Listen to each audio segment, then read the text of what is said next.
thank you. I don't want one. You sure that's okay?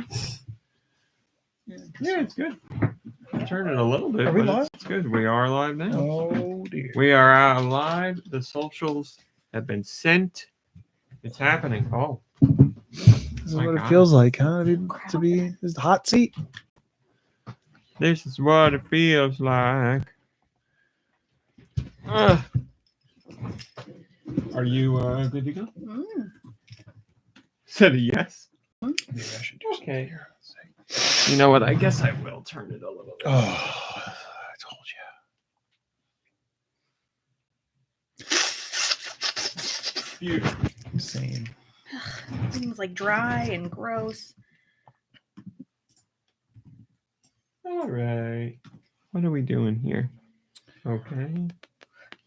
Go Nintendo Podcast, episode 958. The Tinkatuff Podcast. We got here. MomBrain.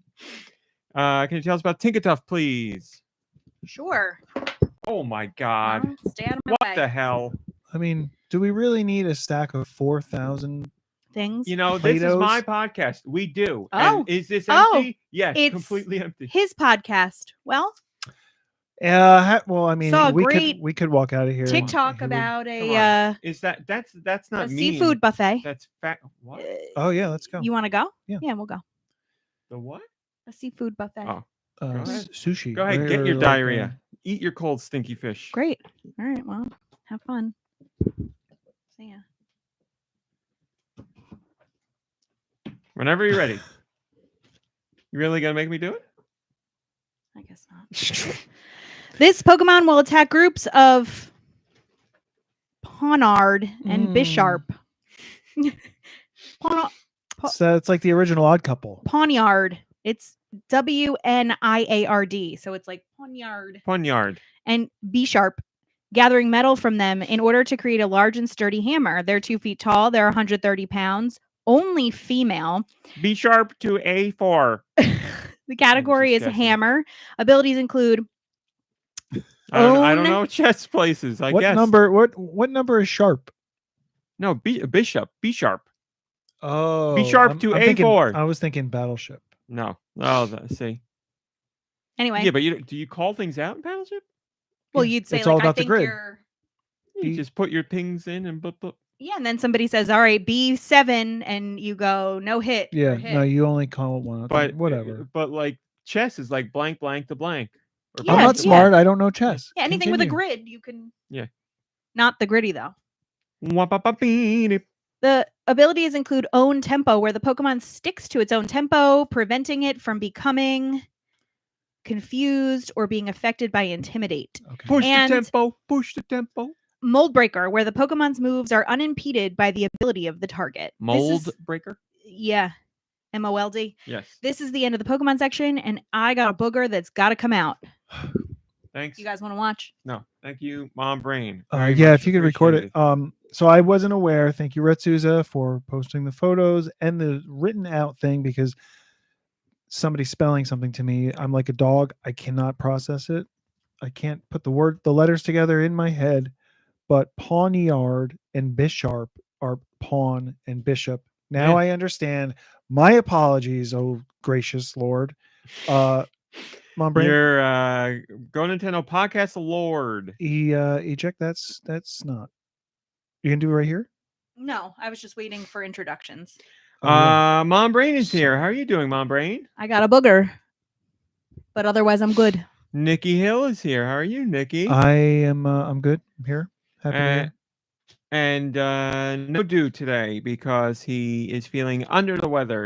Are you gonna go blow your nose? Or I'm what? waiting for introductions to be done. She's just Why are you Okay. yelling? I said it already.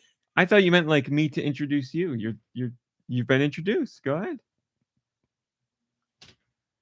Keep going.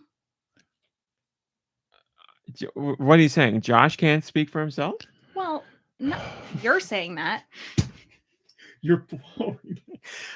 Yeah, Do is feeling under the We're off to weather. a great start, everybody. Do sorry you're not here. We speak your name. to Sorry, we're here, Michaels. not here.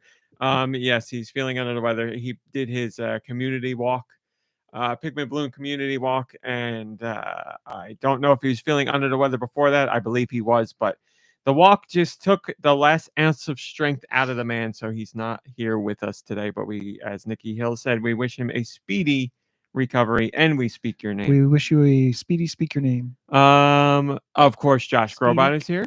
Is this thing on? It's on, Josh. I'd like to hear the news of Doo. No, there's Dude's not here this week. That is stupid. I'm so sorry, Josh. Joshua. I'm so sorry. Why don't you ask George? George is here as well. George, how are you doing? I'm good, but George, no. What have you been up to this week, George? Oh, not much. I gotta go. I want to watch this green thing come out of MomBrain's nose. Big fan of green things. Hoping it's a lime green one, MomBrain. It's gonna be one of those pale gray. Oh man, she's fighting for her life in there. Well, you got fingers, use them. I know that feeling. Yeah, that's why I got like a nasal spray. MomBrain was saying she's having a tough time dislodging the hardship. obstruction. Hello, Backseat Studios and Drake and SD and Red Susan, RLM and Fluffernutter, who's eating croissant crust pizza. I have not had the croissant crust, although I've wanted to, and it looks good to me. Again, I looked at the picture, I saw pizza. I read croissant crust, baby, and I couldn't put together that was a croissant crust on that pizza. My brain is gone. It's never too late to get some sort of help for that kind of stuff. I don't know what the professional person would be, but they are out there. Yeah.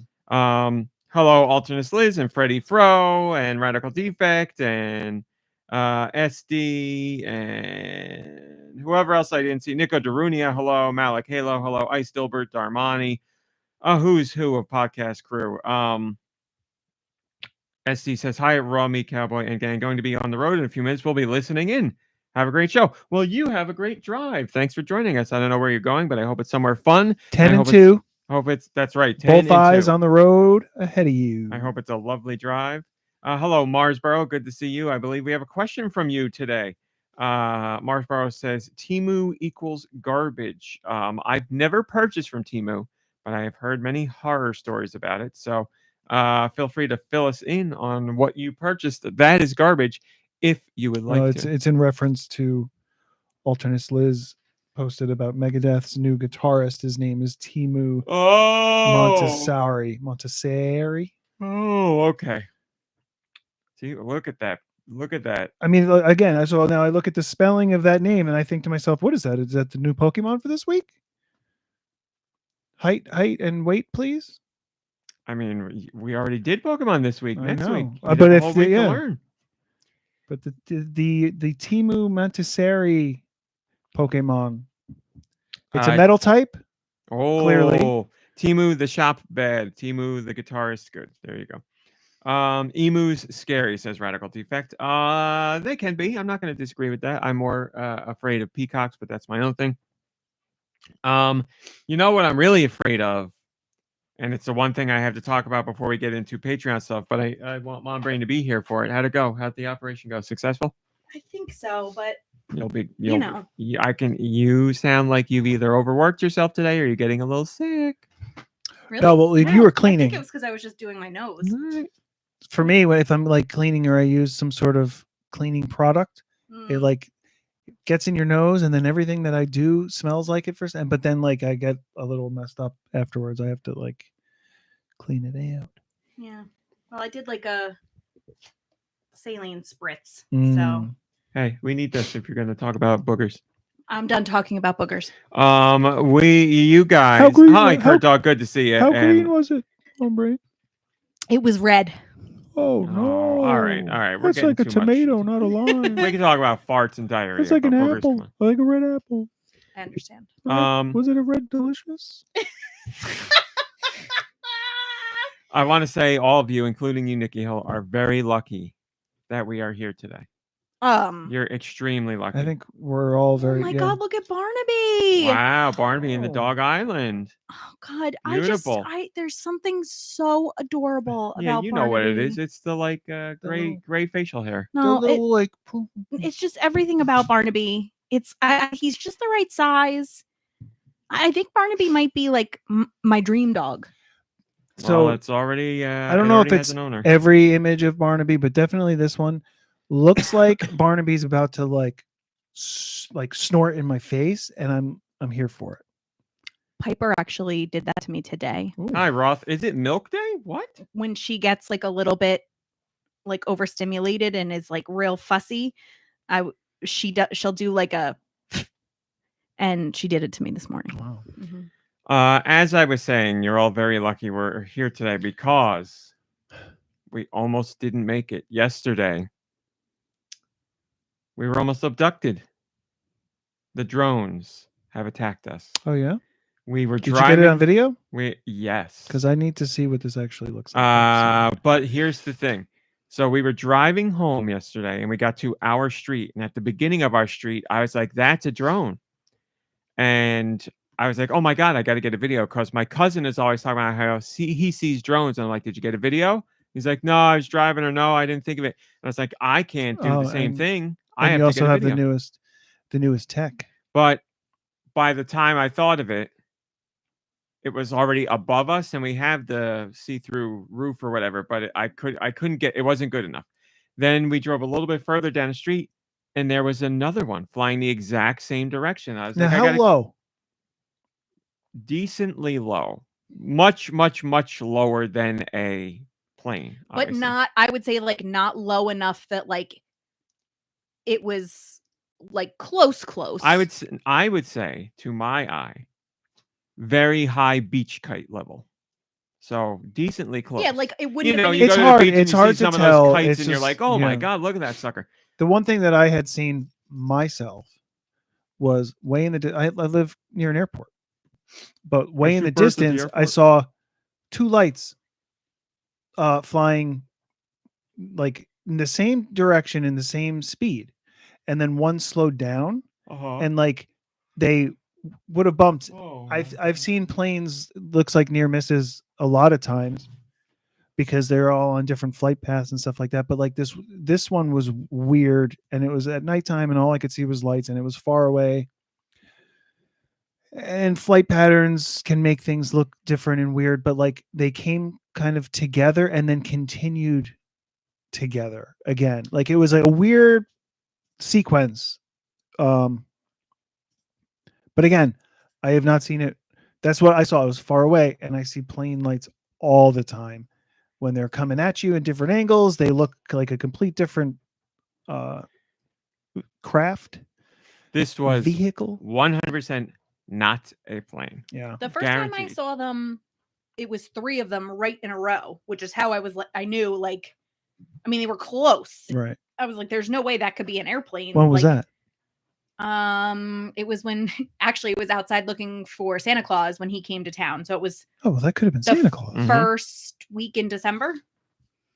Also, doing his early rounds. these were all flying in the exact same direction,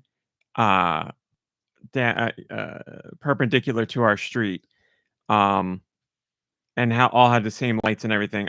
Like, this isn't a conspiracy theory. They were definitely drones, 100%. If you guys don't know, I don't remember what we've talked about on the podcast or not, but drones in the tri-state area and beyond, they've been spotted a ton recently, but talk of them has kind of died down because, you know, people were like, what are these? What's going on? And the government was like, you know, we don't know, but don't worry, they're not bad. And you're like, how do you not know? But also they're okay. So people were just like, whatever. If we don't have answers, we don't have answers. So people gave up because they're thinking about other things. Hi, Sneaker Hacks. Good to see you.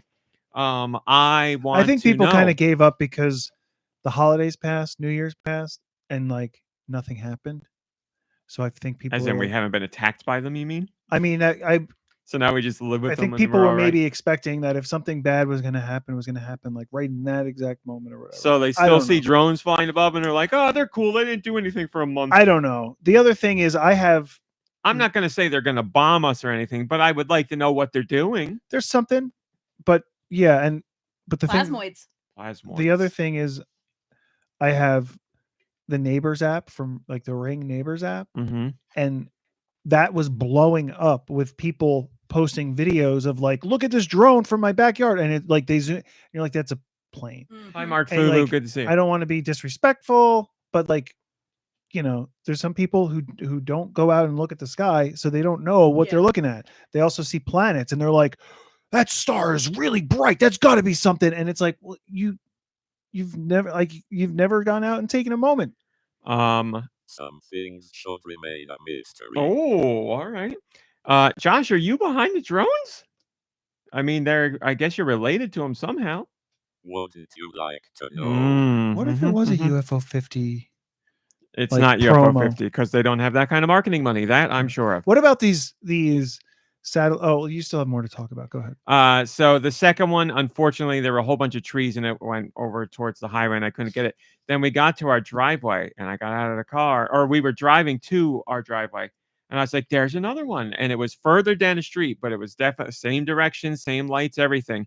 And I was like, there is another one. And that's the one I got a video of. Not the best video, but it is a video. Do you want to see it? Because if you do, you can go to my Blue Sky. I'm putting a link in the Isn't that Discord right convenient? now. Blue Sky. There's nothing in that video that would like all dox removed. us, All right? removed. Don't you worry. Don't you worry. Took care of it. Removed the metadata and all that good stuff. Clean as a whistle. Sharp as a thistle. So there you go. You can watch that 12 second. Oh, you put it right here. Yes. Yes, that's why I said I put a link in the Discord. I'm still on the Blue Sky. I removed the metadata, everything's safe. Also, there were little bits and pieces before and at the end that were like I recorded the video for family with some jokes and whatever. The whole thing is. Oh boy. What do you mean? Oh boy. Like inside family. Yeah, like I removed a part at the end where I said plasmoid because my cousin was like, what have you been seeing on TikTok lately? You see the talk of the drones and those plasmoids, and I was like, what the hell's a plasmoid? But anyway, there's the video. In the video, I am not being serious. I am joking. Whether some people find it to be a joke or not, I don't know, but I can guarantee I'm joking. So, you can go ahead. Well, no, it's just oh my gosh, I just want to click on the light. Nicky Hill's having trouble with technology. Yeah, so I've seen those lights around my house. Same drones or planes. Are you really going to say that's a plane? I mean, I can't see it. It is 100% not a plane. Okay. We saw them. Again, until I see it with my own eyes, I can't. Those blinking lights, I've seen it on planes. Can you? Yes, anything that flies has to have blinking lights, right. Especially commercial drones. For me to have, I need, like, thank you for the follow, Fesh Pince ebooks. I need undoubtable proof for it. Like, I need to see. I'm it. a friend since second grade. MomBrain I was know. there with me. And I we understand. recorded the video. And I'm sorry Three for of them your on experience. the street, the same direction. It's crazy. Not plane height. It is 100% a drone. Yeah, it's crazy. He doesn't believe it. No, I believe you experienced something.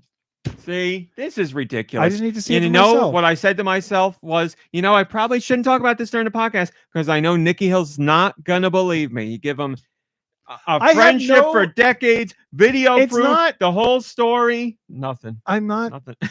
crapping on you. I just don't believe you. I understand you experienced something, and this is offensive. No.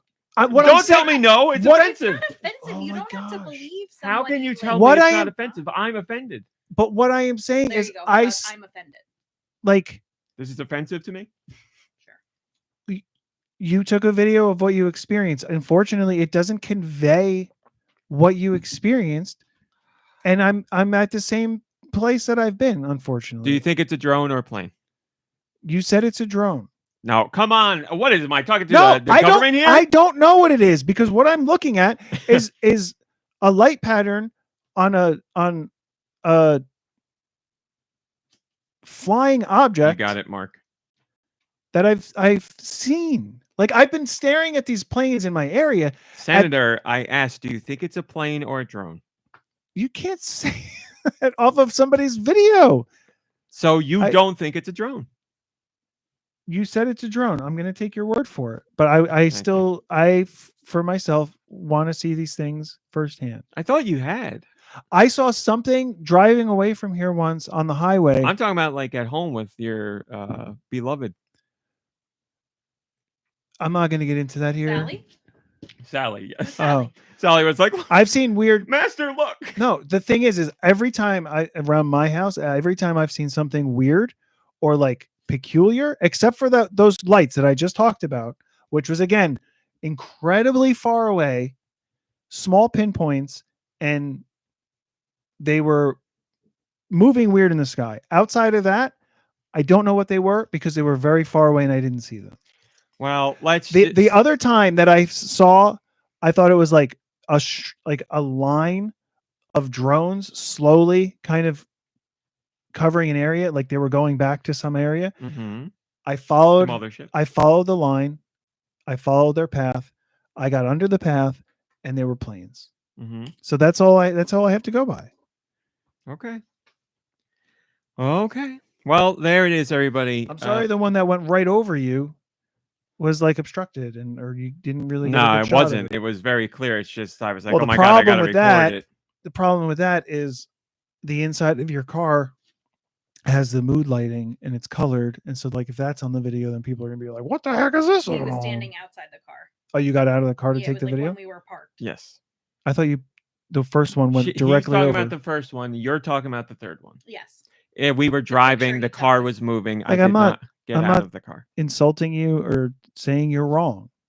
You experienced something that I have not experienced, but like did not get beamed up. Maybe next time. I'm sorry to look at your video and say it's not enough for me. I know. I thought maybe with like the I've whole seen story I've seen what looks like that, what your video looks like in person, but every single time that I've seen them at my house, they change their path, they pass by, they change direction, and I see that it's a plane. So okay, well, we'll leave it at that. Driving home from here once, I saw if it was a plane, it was abnormally low, going over the highway in an area that I've never seen air traffic.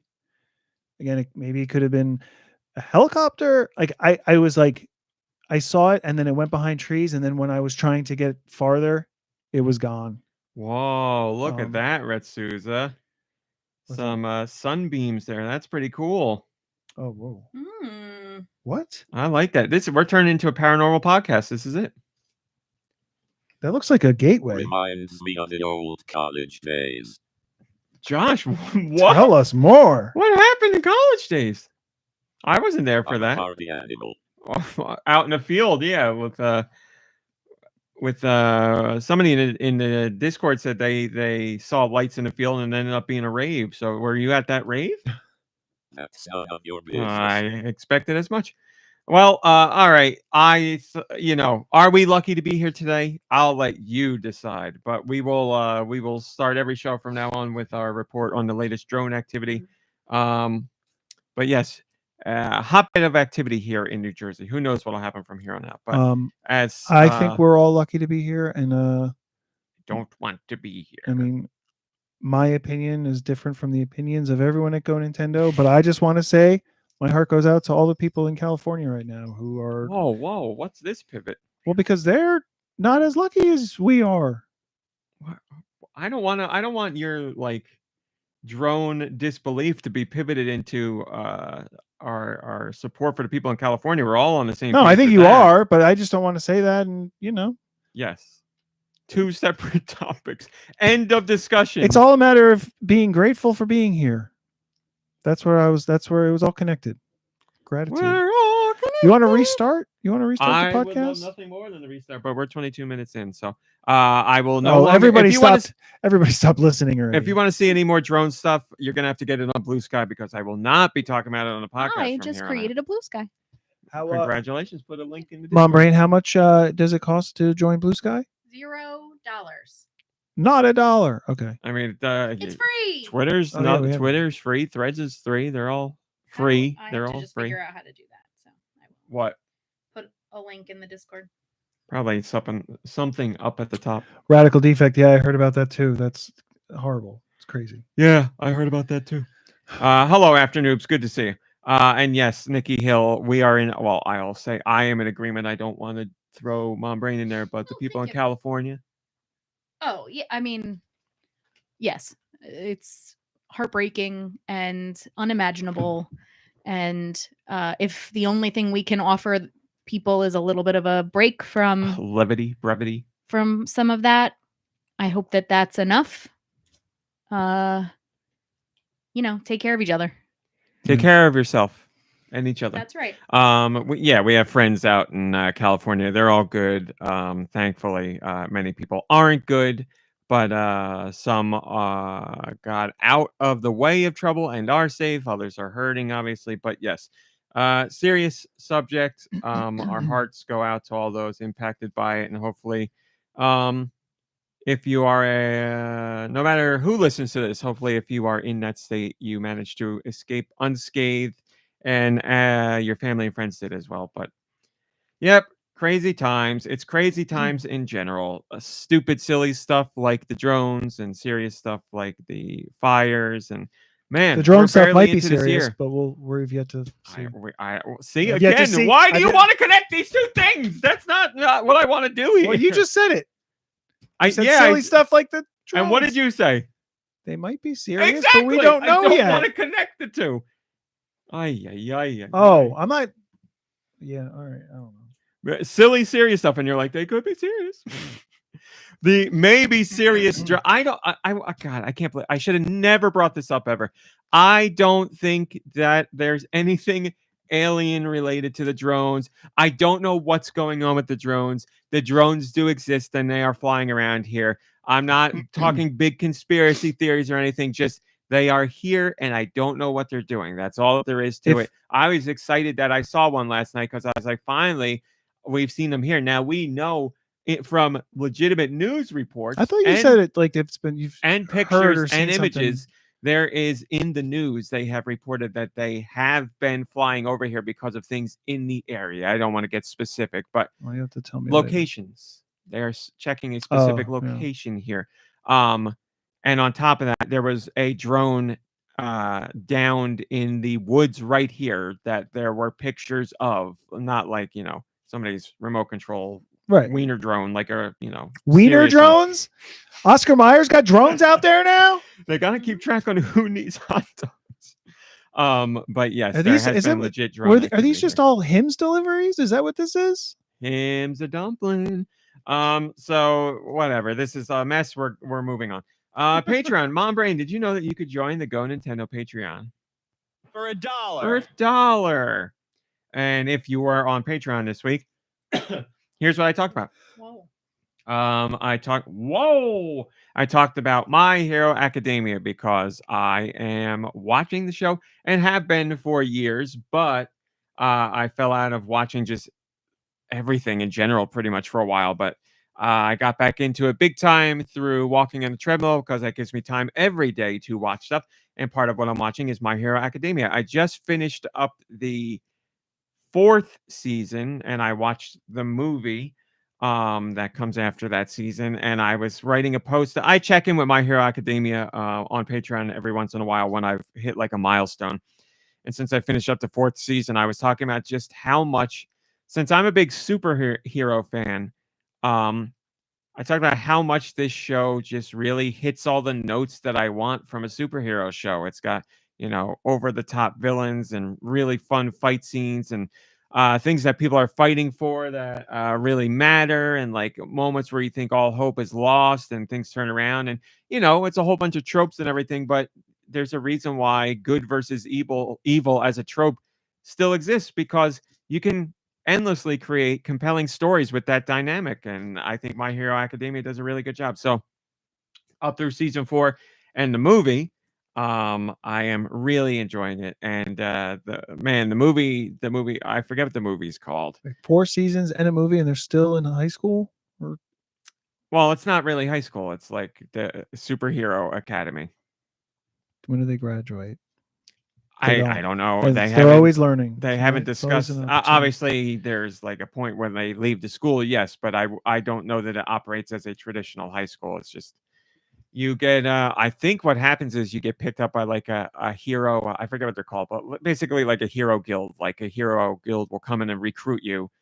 They do that while they're in school to be trained with them to get like real life experience. But at some point, they'll put out feelers and be like, "We want you to join our team." So. Blah blah blah. But I'm really enjoying it. I really liked the movie. I liked this movie better than the first movie, although I liked the first movie. It's good stuff. I'm really enjoying it. Having a lot of fun with it. So I wrote about that. In more anime news, I wrote about Solo Leveling because Solo Leveling is back. Really liked Solo Leveling. When it first came out, I was like, yeah, I'll check this out. Seems like a fun one. For those who don't know, it's an anime where a guy, let's start a different way. There's gates that open in, like portals that open in the real world. And there are... like what we saw in Retsu's photo. That's right. And when these gates started opening, people started getting like innate abilities. And those people are now can be classified as hunters, and they have different hunter levels. It's like, I forget what the top rank is, all the way down to E rank. And they go into these gates and they clear them out with enemies. And once all the enemies are cleared, then the gate closes. So that stops any trouble from happening. And the main character was like an E level hunter. So the worst of the worst. And he couldn't really do anything. And he ended up going into this gate where a whole bunch of trouble happened. And he was just about to die.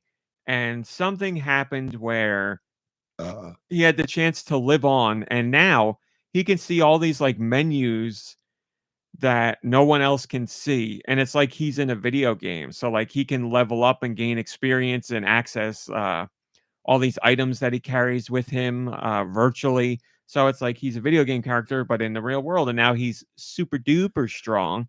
And a whole bunch of other things I'll take happens the in the duper first strong. season. Thank you.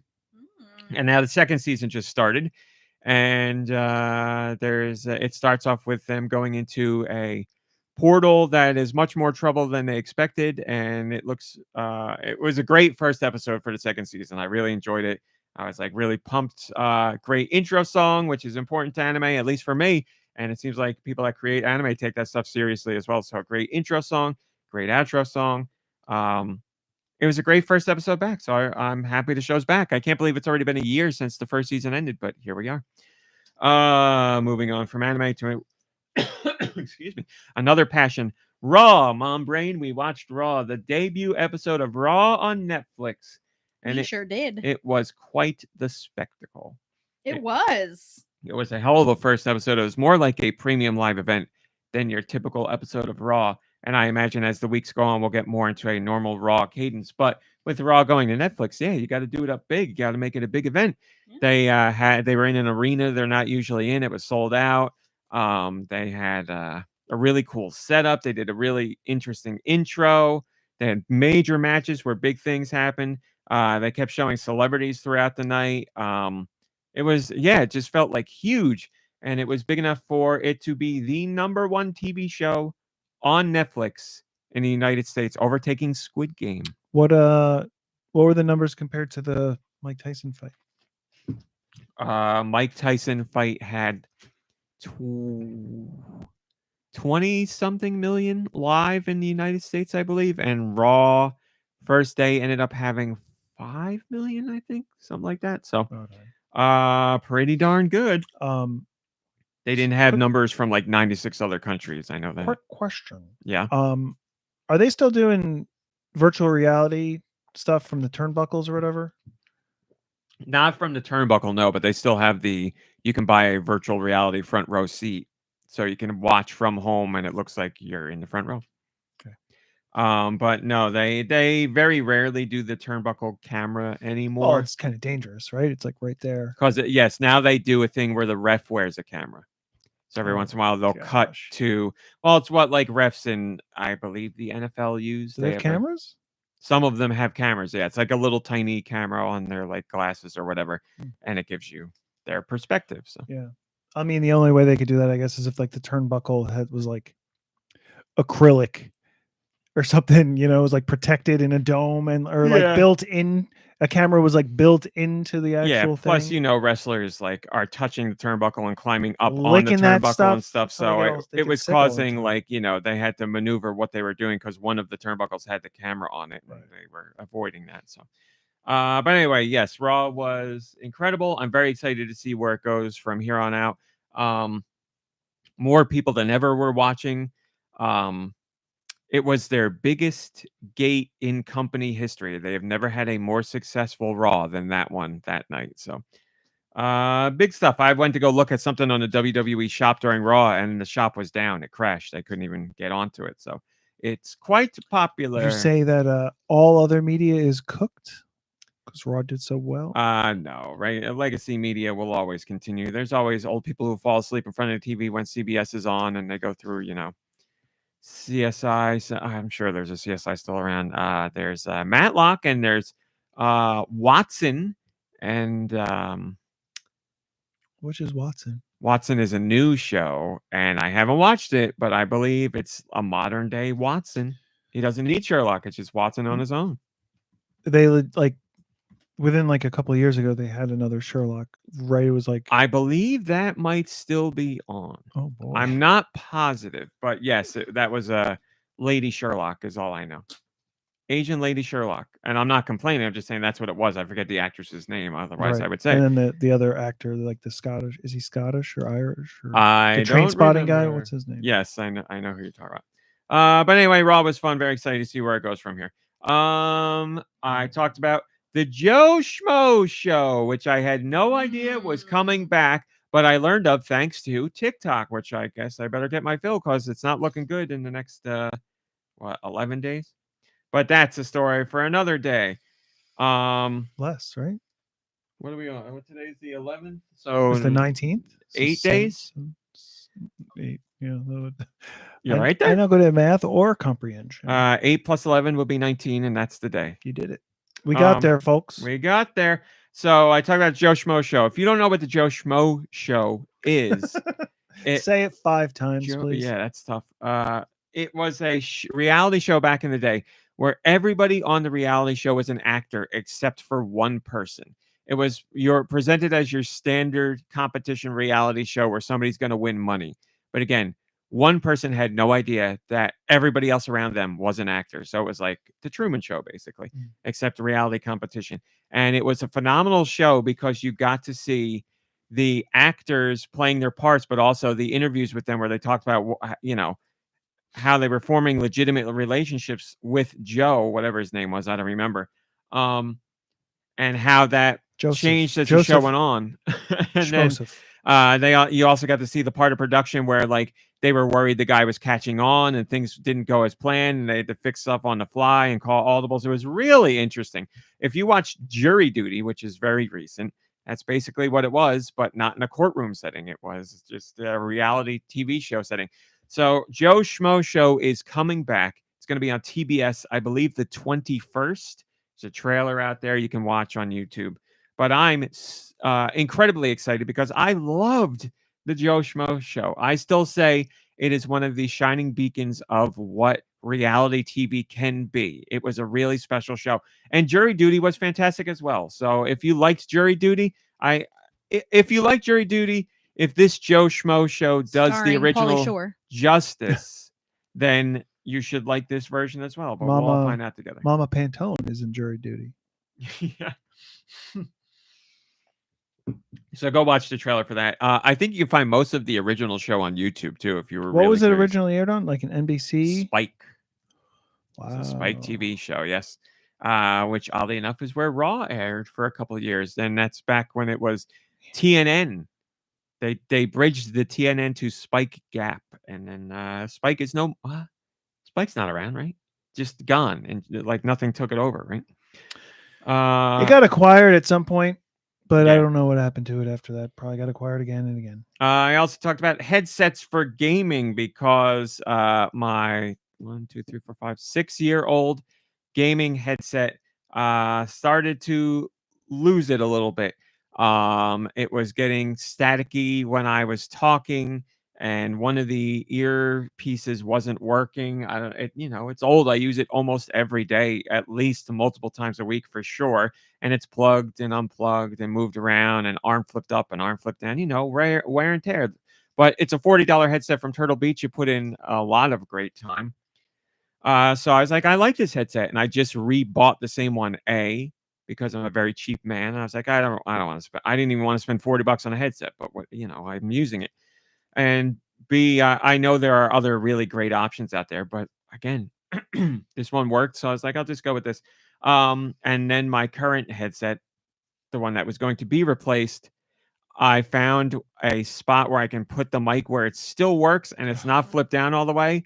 and it has no issues. So I was like, well, I guess I'll ride it out. So I'm going to keep that other one in the box until this one really, really I put craps the the box bed. downstairs on your chair. Thank you. But it's hanging in there, so we'll see what happens. But I was talking to you guys about what headsets you have, how you like them, if you have had issues with it, stuff like that. So we were sharing some of those stories, and I'm specifically looking for one that is a headset with a microphone because I'm using it for online. But a lot of you guys were talking about the headsets you have because that don't have mics because you don't really play online, but you have some very fancy headsets. There's some really unique setups where some people are using just headphones or earbuds, and they are using a boom mic to talk into. So they're obviously sitting at a desk setup, most likely. But it was cool to talk about that stuff. And last but not least, actually fueled by a conversation I had in Fortnite, talked about anxious moments in games, but these moments were never meant to be anxious. I was talking with, we had a group of 5 people playing Fortnite, and 2 others were fans of Mario Paint. I don't remember how we got into talking about Mario Paint, but what?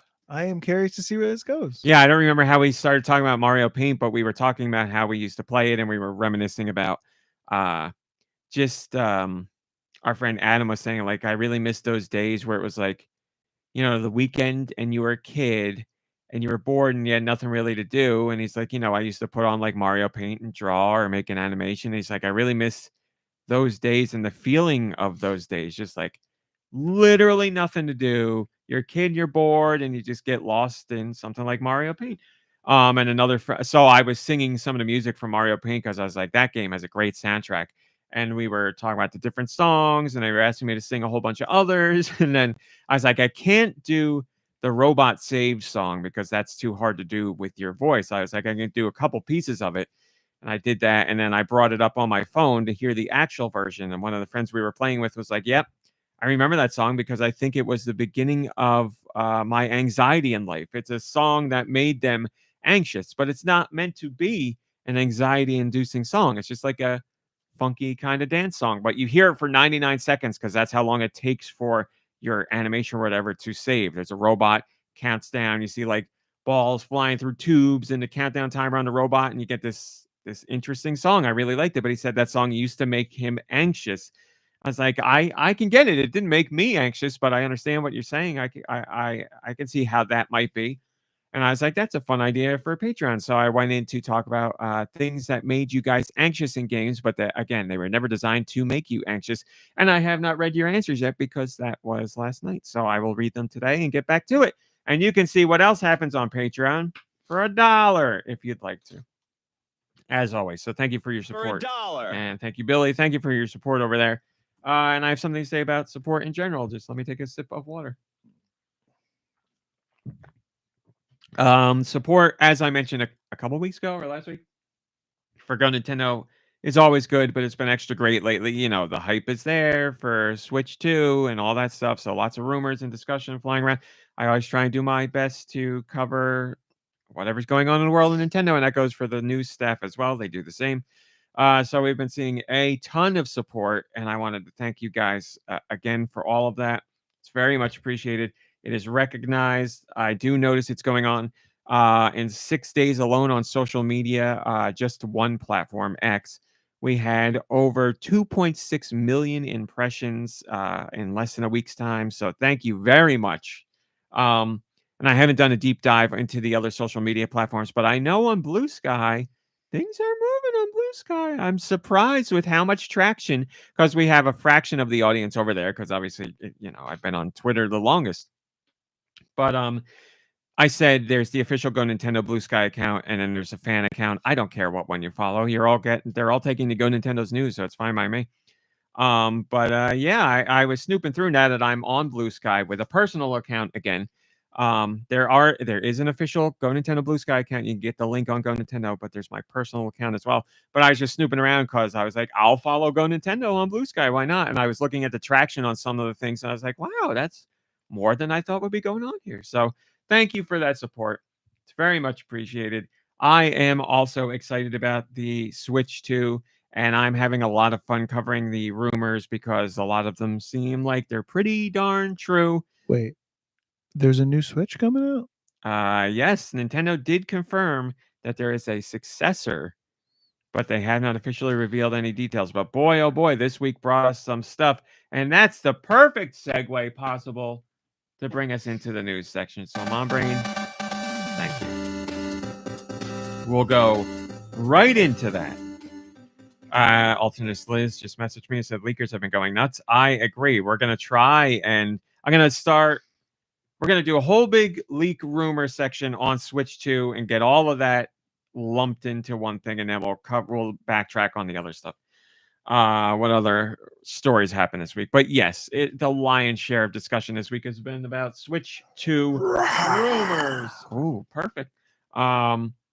So perfect. perfect. No complaints. There's some lions rolling in their graves right now. So CES 2025 took place this week. I don't know, might still be going on. Not too much gaming related stuff goes on at CES, but there are accessory manufacturers there. As you might remember last week, a couple weeks ago, Genki, a accessory manufacturer, said they were going to be at CES. You just followed me. The real me. Wow, thanks, MomBrain. Genki, the accessory manufacturer, was like, we're going to be at CES and we're going to talk about the stuff we have in the works, and we're willing to talk about Switch 2. So that's where a lot of the discussion of the rumors for Switch 2 came out this week. But we're going to go through all of them because, as I said, there were a lot and there are multiple updates. Again, I will say this as one blanket statement once. I may end up saying it again wherever the news takes me. But here and now, anything we are discussing as rumor is just that, rumor. No matter how much I say it looks legitimate or how many sources are backing it up or how valid it seems to be, nothing is ever official until Nintendo says so. So please take this all as rumor for now. We got a supposed look at the Switch dock, the Switch 2 dock, I'm sorry.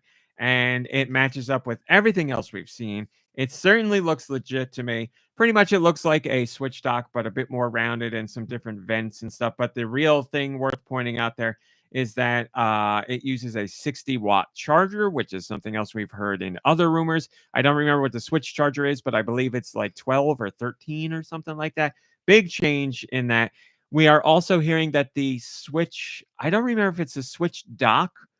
I'm sorry, I have to stop saying that. I don't remember if it's the Switch 2 dock or the Switch 2 itself, but something has little nubs that prevents the Switch from being used. I figured it out while I was talking about it. The Switch 2 has some sort of little blippies, little bits on it that prevent it from being slid into a Switch 1 dock because it will not work. It needs more charge to work. And if the Switch 1 dock has a 13-14 watt charger and the Switch 2 dock or Switch 2 in general requires a 60-watt charger, then no, that would not work. So that's what we're hearing. The 60-watt charger rated by the Switch, or rated on the Switch 2 dock, because all the electronics have their ratings for wattage on them. And there's little bits on the Switch 2 that prevent it from going into the Switch 1 dock. Oh, but you can still potentially use the charger to plug in. All right? Is that going to be a problem? Sense. It wouldn't cause a problem in that I would guess you probably wouldn't be able to use it to play docked on the TV, but you could still charge your Switch 2, but it will be very slow. Because if you don't want under wattage is okay, but you'll get very lackluster performance. Over wattage is where it gets dangerous. You don't want to do that. Which is the over right now? Switch 2. Yeah, Switch 2, because it's new and more powerful. So you could probably charge your Switch 2 with a Switch 1 AC adapter, but it will be very slow. Right. Because, again, it's like 14 watts to 60 watts. So shouldn't do. Thank you for the follow, Lynx Toe Milk. It probably wouldn't do damage. Don't take my word for it, but I can tell you I've used chargers that are under watted compared to what I'm charging because it's just a slower charge, so it's okay. But again, don't do that. I'm not telling you it's okay. I'm telling you I'm okay doing it. Ooh. Nintendo will probably tell you don't do it. And I don't know why you would want to do it, really. I would recommend not doing it. What I think you would do with that is, if you're a Switch owner and you're going to get a Switch 2 and you intend to keep your Switch, or at least at the very least keep your Switch 2 or your original Switch Joy-Con, then you would get a charging dock for your Joy-Con, and then you could use your AC adapter for that. Well, and charge your the Joy-Con. problem we have is, if a household is going to get a Switch 2, but they have another family member, a younger child, like whatever, somebody may inherit the Switch. Yeah. And then now you have multiple chargers, multiple docks, and it's like, well, that's why the Switch 2 will have something to prevent it from going into. As far as the dock. Well, no, as far as the Switch goes, yeah, but it won't go into the dock because the things are on the Switch. Yeah, so that won't be a problem. But yes, if Joy-Con from Switch 1 can be used on Switch 2, as we believe they can, it will be connected wirelessly, but you will need a way to charge them, which means you either need to keep your Switch 1 around or you need to get a separate charger, which is something Nintendo sells right now, so you could do that. So that was the dock rumor. We also got another look at the supposed Switch 2 Joy-Con, and as we've heard, the Joy-Con have some bits that are different. We've heard through multiple rumors in the past that they are attached to the Switch 2 magnetically, but there is a button that's like you hit the button and it pushes the Joy-Con off of the Switch 2, ejects them, as you will. But we are hearing through brute force you could take them off as well, because it's literally just a magnet. It will be fine for when you're playing in the game and they won't detach that way. But if you're a monster, you could, really grab onto the Joy-Con and pull it off because it's magnet. It looks like there's a little divot in like the middle of that rail. That is something we are going to talk about.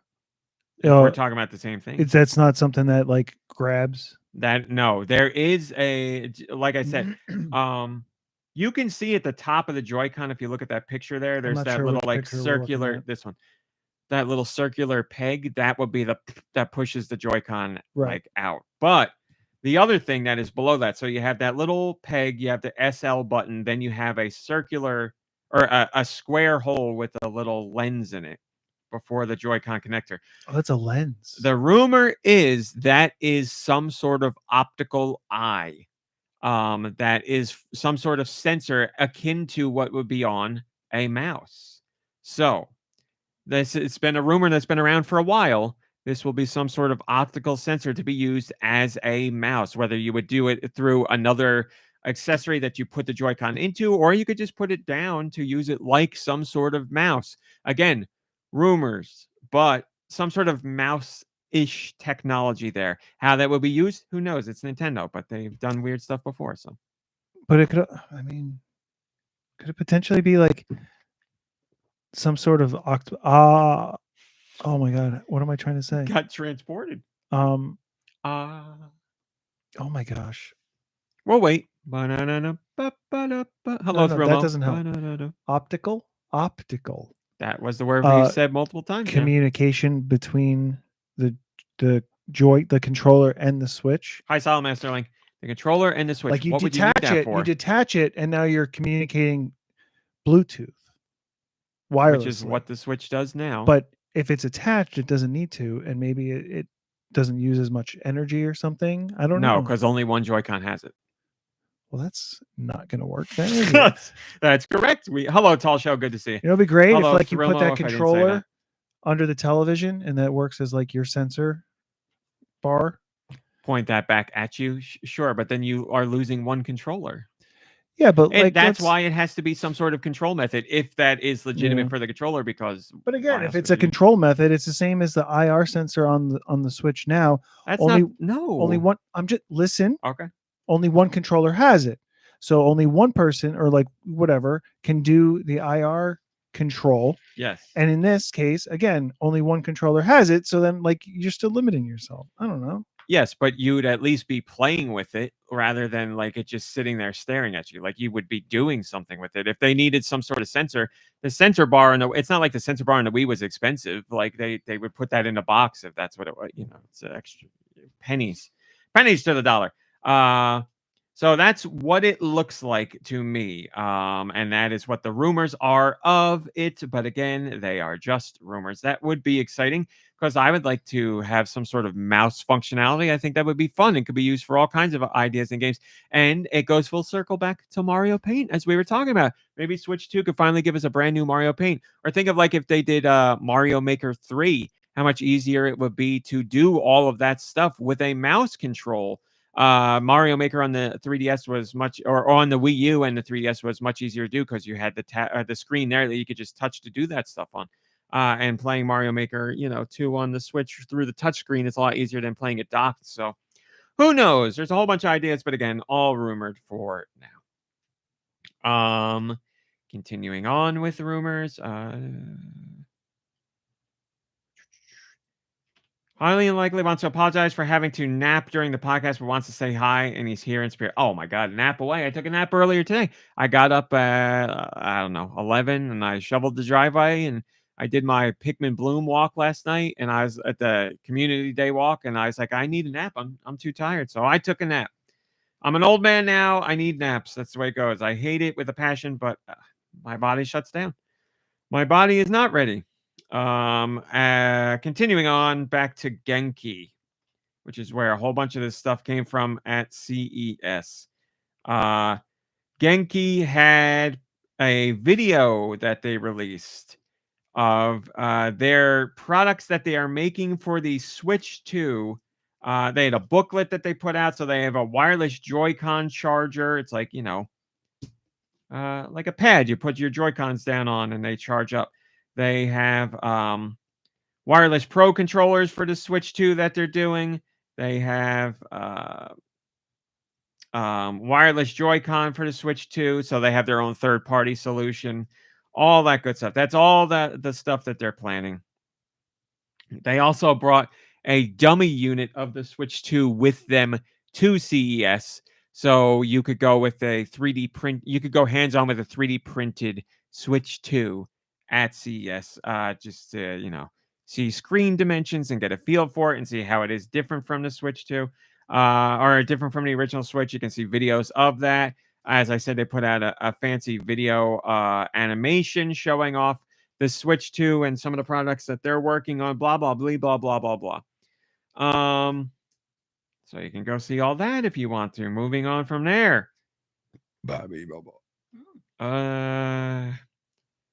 Yes, this is where it gets really interesting.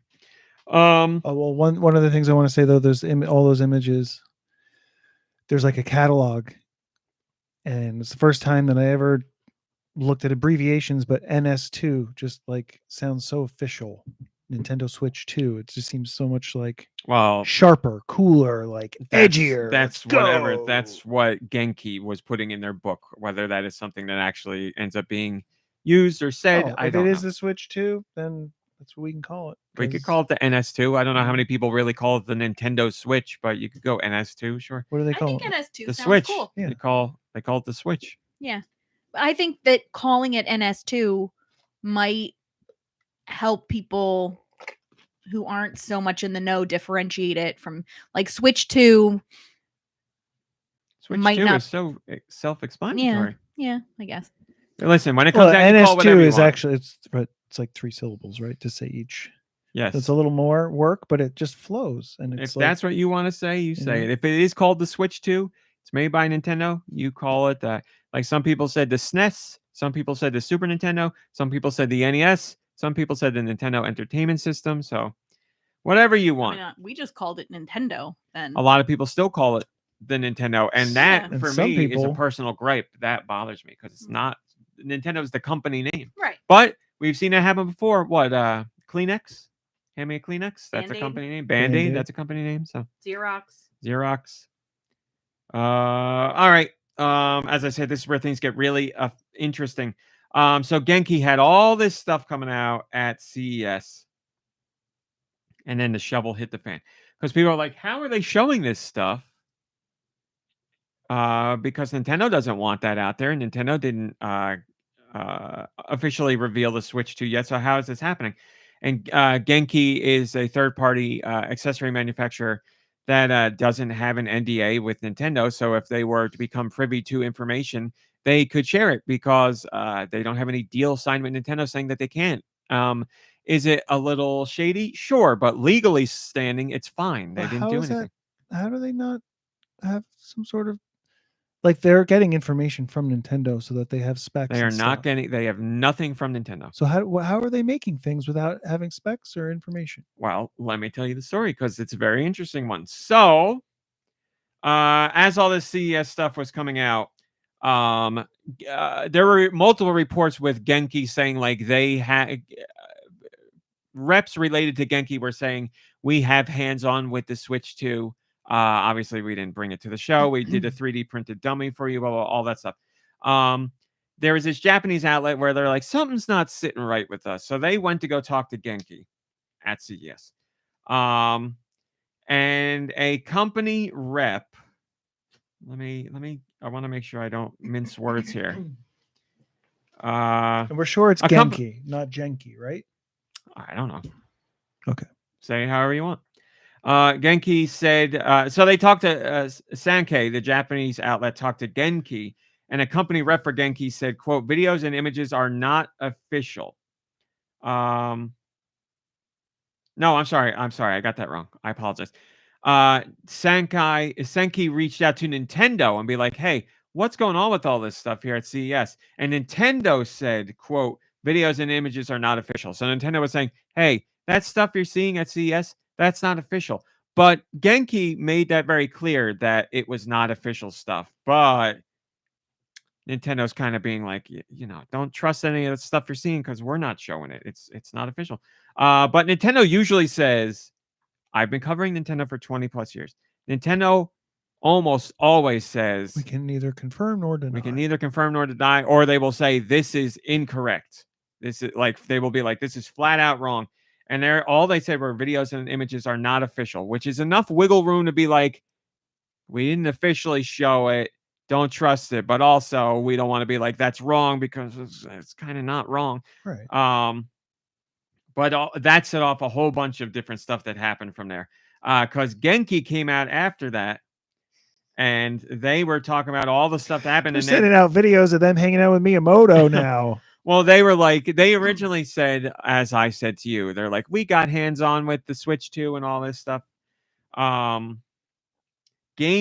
another Japanese outlet, got in touch with who they say was, quote, the person in charge, end quote, at Genki.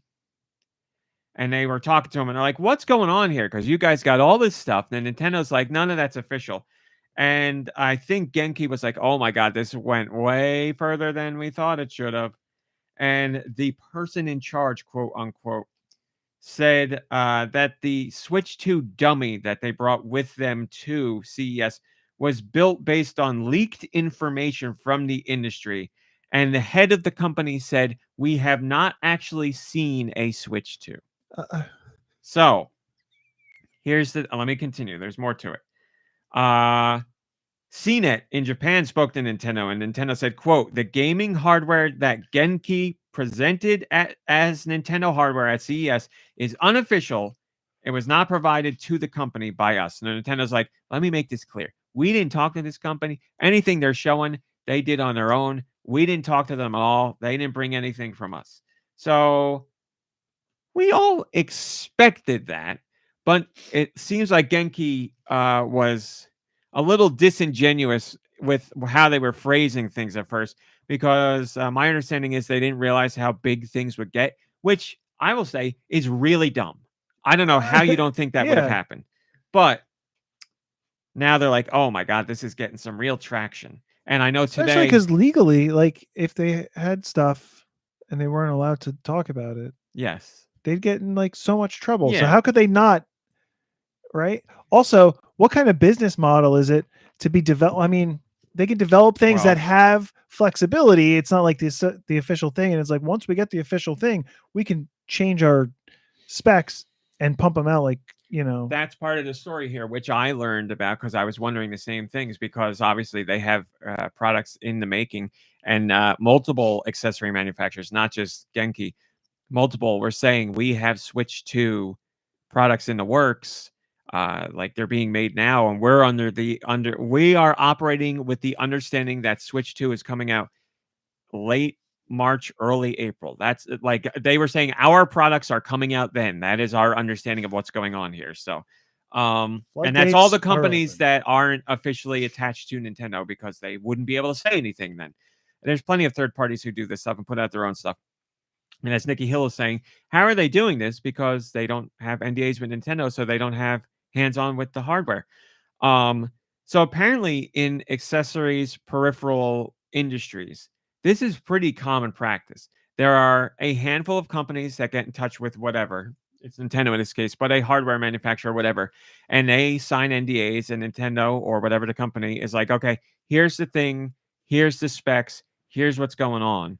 And those companies work in secrecy and make their things, and it's announced when they are allowed to announce it.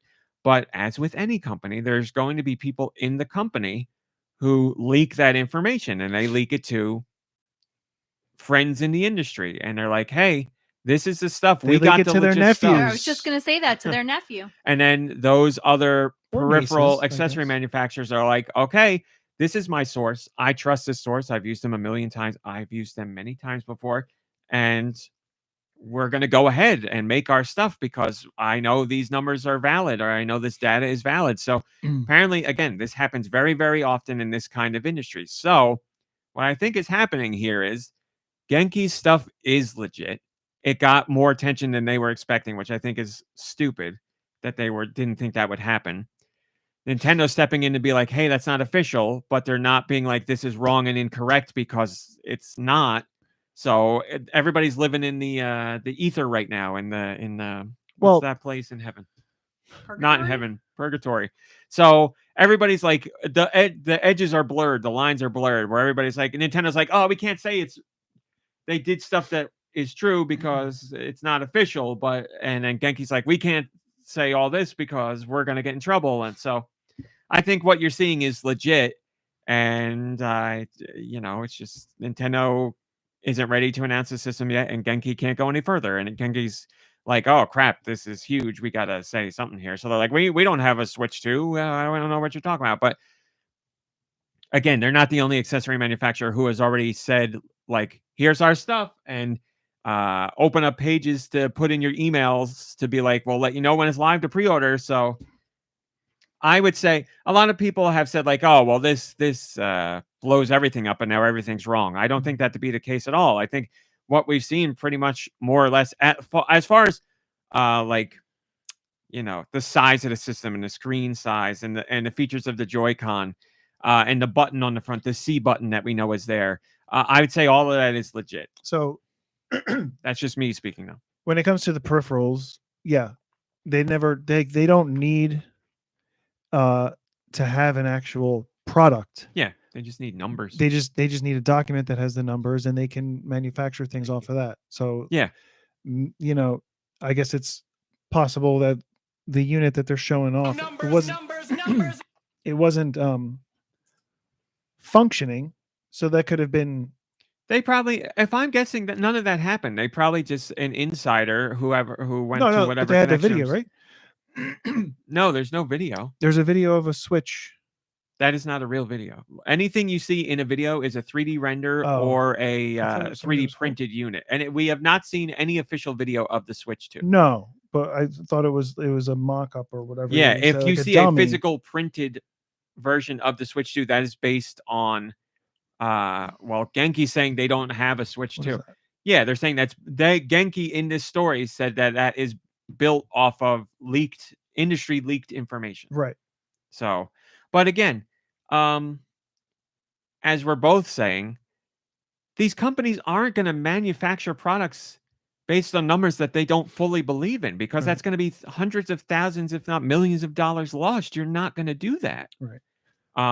So I think it's the case of, they're telling the truth, but they're also being like silly with their words, because we haven't had our hands on it yet, but like you have all the information, period. Like to tell you the truth, I bet some of them have had hands on, but now they're like, oh crap, this is getting big. We don't want to get our source in trouble. For them to say that, and for Nintendo to be like, it's not official. Well, yeah, it's not official, but it's official for that company, because like their product that they're showing off on the unofficial version of your product is real. Well, but it's still not, Nintendo's right to say what they're saying. It's not official, but Nintendo, It doesn't as I have the said, Nintendo seal of approval on it because it's not the Nintendo released content. no, they're just saying it's not like everything you're seeing is not official. Nintendo's doing like a blanket statement for everything. All the videos and pictures are not Right. official, as they said. It's But like if I took a photo and I emailed it to you and you printed it out off of your printer, I'd be like, well, that's not the official print of that photo. That's different though. Like everything we've seen is again a 3D render or a right. It's a copy printed.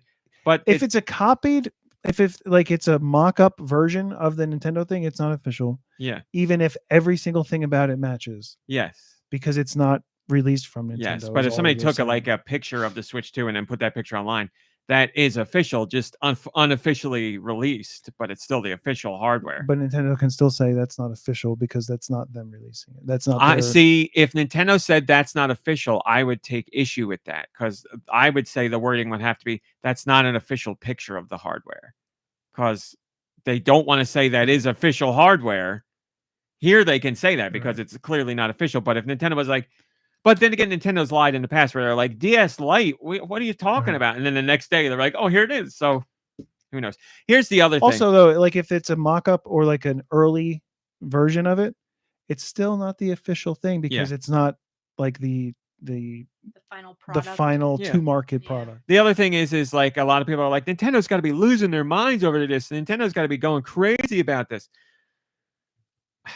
I don't know Nintendo for sure. I'd like to think I know Nintendo pretty well. I've covered Nintendo for a long time. I would imagine Nintendo factored this into their lead up to the Switch reveal, as in their Switch 2 reveal, because they would have expected it to happen. If the rumors we've heard of the Switch 2 being planned to release and reveal and release earlier than it is now, if that is true and Nintendo were like, we're pushing it back to give developers more time, then Nintendo no doubt factored in that, oh crap, things are probably going to leak because we just shifted the timeline by 6 months. So things are going to happen where stuff's going to leak. So all this stuff's that's going on, I would imagine Nintendo factored in some sort of leaks are going to happen. They always happen no matter what. We don't usually see them to this degree. But when you shift a timeline, let's say that shift of 6 months is true, then yes, you would expect crap. Like there's going to be companies that'll have things done 3-4 months before this thing even comes out. So I'm sure Nintendo factored it in. Are they going to be happy about it? No. But here's the other thing. People are like, Switch 2's ruined. The reveal's ruined.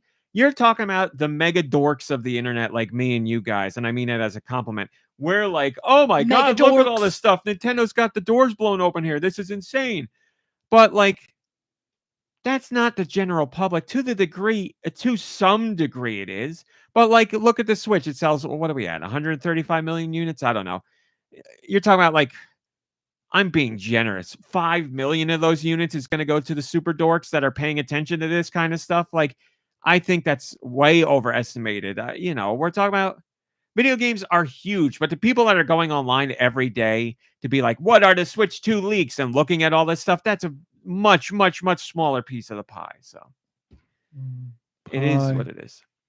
Pie. Oh my God, Nicky Hill, we saw some pies yesterday. I can't tell you where we went. It was a local place, 15 minutes away. I had never been there. I didn't even know it existed. Pies. Oh my God. You have to, I don't know if you know about this place, but if you don't know, we have to take you there because it was unbelievable. You know what? We got a story for the after show I could tell you. Let's stay focused for this Switch 2 news. So that's the leaks that happened there. So it's a whole bunch of back and forth. As I said, I believe, you know what? I'm going to lump all the Switch 2 rumors in to this discussion, but that's where the CES leaks and all that stuff stops. So I want to make a point here and say, I personally believe that all the Switch 2 stuff we've seen, especially tied to CES, is legitimate. I say the hardware looks like what we think it looks like. I say the Joy-Con with the C button, or as we will call it, the C button, is legitimate.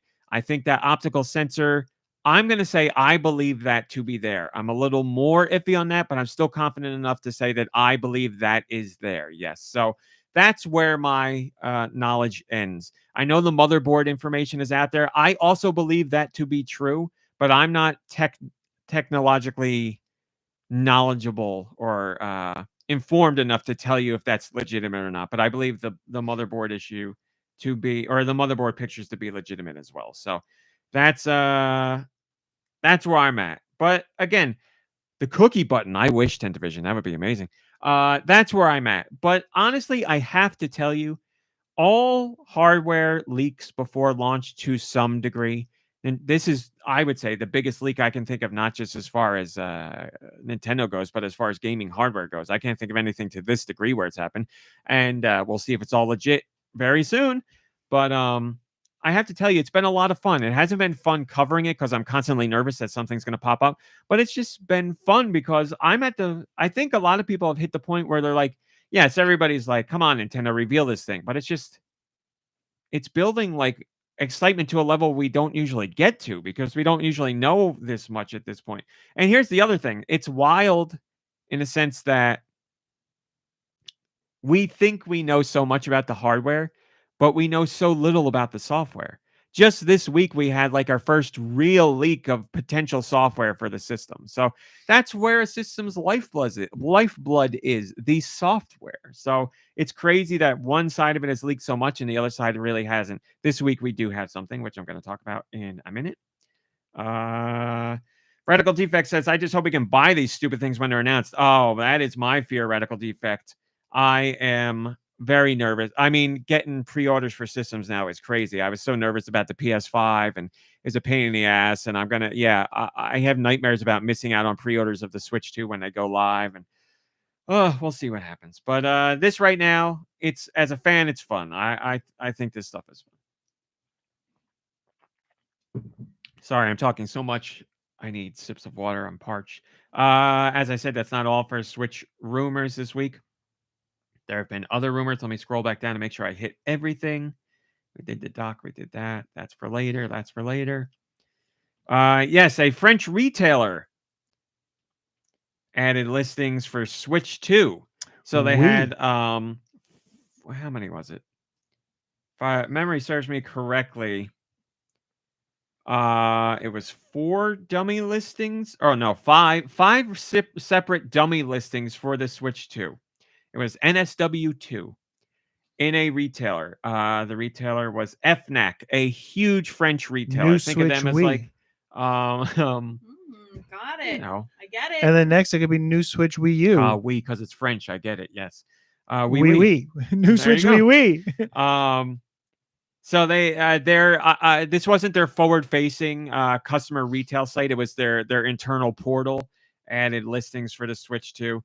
5 different listings. Now, that doesn't mean there's 5 different SKUs of the Switch. There could be multiple SKUs. I've got to stop saying Switch. There could be multiple SKUs of the Switch 2 when it launches, but SKUs could just mean colors, like, red and blue, like we saw, or gray, or bundles, white, or bundles different. Yeah, but yes, they would be listed internally as different SKUs, and those bundles could be retailer-specific bundles, not like a Nintendo bundle. So that's what all of this could be. Now, whether Nintendo offers a bundle at launch, we don't know. But 5 different SKUs, don't take that as Nintendo's releasing 5 different versions of the Switch 2. It's just, there could be 2 color differences at launch, and then the other 3 could be bundles that the retailer's putting together themselves. As you saw Nintendo do with the original, or as you saw GameStop do with the original Switch, when they were like, this sucker's selling like hotcakes and it's hard to find. Let's give people $650 Switch bundles where they got to buy Zelda, snipper clips, 1-2 Switch, and a controller, stuff like that. So that's what all this could be. But they were there. They were legitimate. And FNAC also added in Switch 2 game listings. They had the publishers listed, not the games. So here is what, according to FNAC, the Switch 2 will see at least somewhat early on as far as Switch 2 software goes when it comes to publishers/developers. There were 3 listings for Bethesda games. There were 4 listings for EA games. There were 2 for Bandai Namco. A whopping 5 for Square Enix. And we have heard Square Enix say recently, officially, they want to be more multi-platform. They're doing a shift in their business. Square Enix is multi-platform and has been, but they've leaned a bit more heavily towards PlayStation. Can they do Final and Fantasy recently they've stuff? been, Can they do the Final Fantasy remake stuff? That's what I mean. On the That's Square Switch? Enix. Well, But can they? Like, or is that that's is that- perfect. I will talk to you about that very shortly. but that's available for multi-platform. You'll talk to me later. I will talk to you very soon. I promise. 5 for Square Enix. Can you talk 2 to for Take-Two. Keep in mind that's a huge one. Take-Two is Grand Theft Auto or Borderlands or WWE or NBA. And 2 for Warner Brothers as well. And we recently heard that Gotham Knights is rumored to release on the Switch too. And that would be a Warner Brothers game, regardless of how you feel about that game. But that would be a Warner Brothers game. People were going through and looking at the numbers that were associated with these games in the SKUs and comparing it to other SKUs. And some insiders say that these numbers for specific SKUs, at least some of them, match up with EA Sports FC. So it will be, I mean, a soccer game on the Switch too. Makes sense because they've been doing it on the Switch and they've been doing it for years. So that makes sense. Tekken 8, which would be a big one. We saw Tekken go to the Wii U. So Tekken going to the Switch 2, seems very plausible to me. And then Red Dead Redemption 2, which would not be surprising at all because that's Rat Hat Redemption 2. That would be a great one for the system because, look at Elder Scrolls came to the Switch and it was the same game, but you could play it portably. And now you can have Red Dead Redemption 2 portably. I'm sure you can do that on the Steam Deck, but it's not the same thing. We all know it's not the same thing. The Steam Deck is not a major seller. The Steam Deck doesn't have a major presence. I'm not crapping on the Steam Deck at all. I think it's a fantastic platform. I've considered buying Well, you one. could, and it would make sense. Dropping a Steam or on a Steam Deck. That's right. But it's like it's made. the games coming out from a Nintendo system with that kind of backing and marketing is very different. That's why this we don't know what Steam Deck sales are at. But like I've said before, I would guess somewhere around 5 million units sold. And then I looked and it looked like that number might be lower than expected, or that my number might have been higher. So who knows? But again, sold a fraction of the Switch. So Red Dead Redemption 2 going to the Switch 2 would be a big deal. Again, no, that's speculation for now. Whether you consider the FNAC listings real or not, that's up to you. What I will tell you is they were actually there in the computer system. So to that degree, they were real. Whether that information was actually correct, that's for you to decide. But the listings were actually there at FNAC. So switch to hardware listings, switch to software listing by publisher. So Sorry, did you mention Bethesda? Did you go into that? what about them? I said Bethesda, as they've Wait, got 3 is games Bethesda listed there. They Owned do a by lot. somebody right now? Microsoft. Yeah. So Bethesda is do you think they- Doom and Whatchamacallit, right? Elder Scrolls and Was that space one you all played? There's 3 of them. Mass Effect. that's EA. Well, EA's got some EA's listings there, there yeah, too. but EA's got a new Mass Effect in the works. Maybe at some point that will come. Nicky Hill, I have not forgot your question. I promise I'm getting to it. I did.